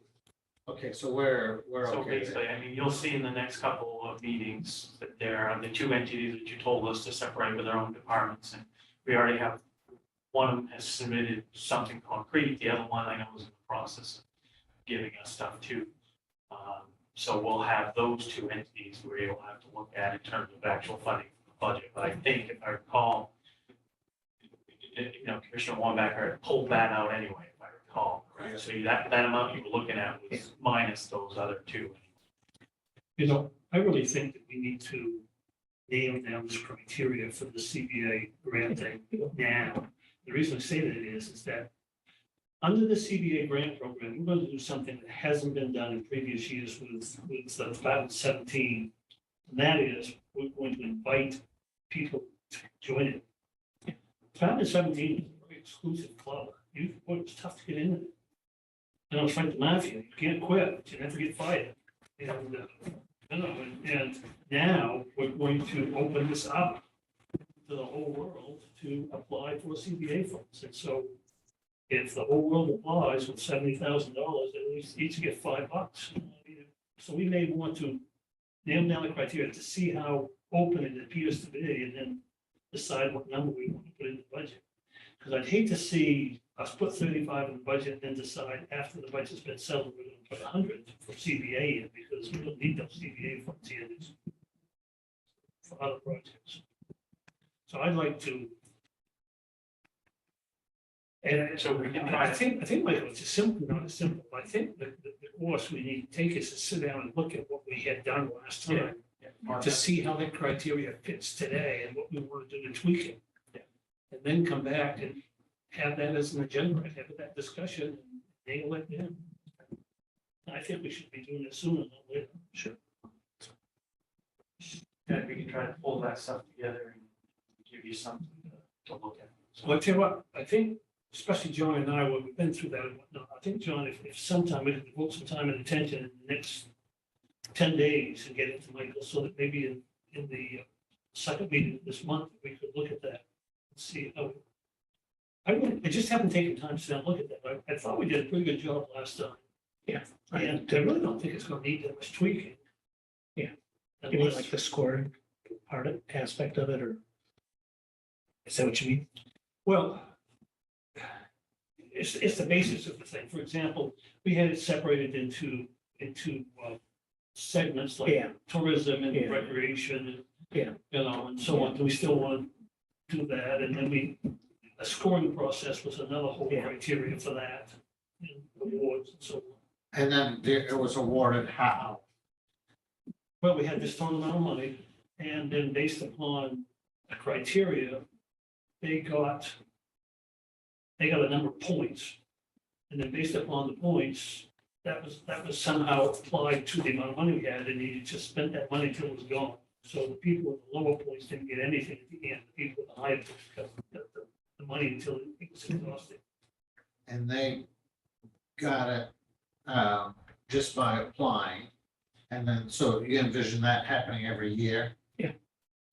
Yeah, it would be, the same thing. I think once we nail down the process, I don't think it's gonna be that difficult, just a matter of taking the time to review the applications. The scoring it was done by us, which is somewhat subjective in how much score you give something. It's, you know, it's that feel good. It's just kind of tough because it isn't that objective, but before. No other way to do it. No, before we had the commissioner wouldn't cooperate with the process, we had to throw him out, John and I had to do it ourselves, so that gave one less opinion about, you know, which makes a subjective process more doable, because the three of us could, you know, average out our opinions and come to some agreement. I mean, I think you need to see the criteria and how we applied that to understand it. And you can decide whether or not you like that. I mean, do you want to give anything to tourism and recreation? You want to give more to, you know, family services or something like that. I don't know what the criteria is. well, no, it sounds like, you know, something a little more workable than what we're doing now. Certainly more equitable in that. Yeah, Yeah, right, because like I say, it's a good old boys club before. And you never got any less than in the year before, and you always got a little more if you could. No, okay, great. I guess we can look for maybe something from John and I over the next week or so. I know we have some of that stuff in our folders and stuff too, if you don't, I mean, electronic stuff anyway, so. Let me know if you can't find what you want. Yeah, I printed up the last one. Last time I was here, Okay, and then I again, just to mention the evaluation, there's some dates in there, if we could all review those. And Michael, the list of, there's a list of staff members and officials that I'll be talking to. I'm wondering if somebody has a contact list. I don't, you know, I'm just worried that I don't want to be calling, you know, somebody at home, you know, somebody could get phone contact Put list something together. Who contact list for? for the staff portion of that evaluation. There's a- Phone numbers and emails? It'd be, phone numbers would be better for me, Okay. you know, that way, you know, You makes can it talk. yeah, talk on those a little more personal than an email. So my experience is that some people are comfortable with sending something like that. Okay. That'd be great. Okay, we all set? I'm gonna move to adjourn. Seconded? All in favor? Aye. Aye. Aye. Unanimous. Thank you.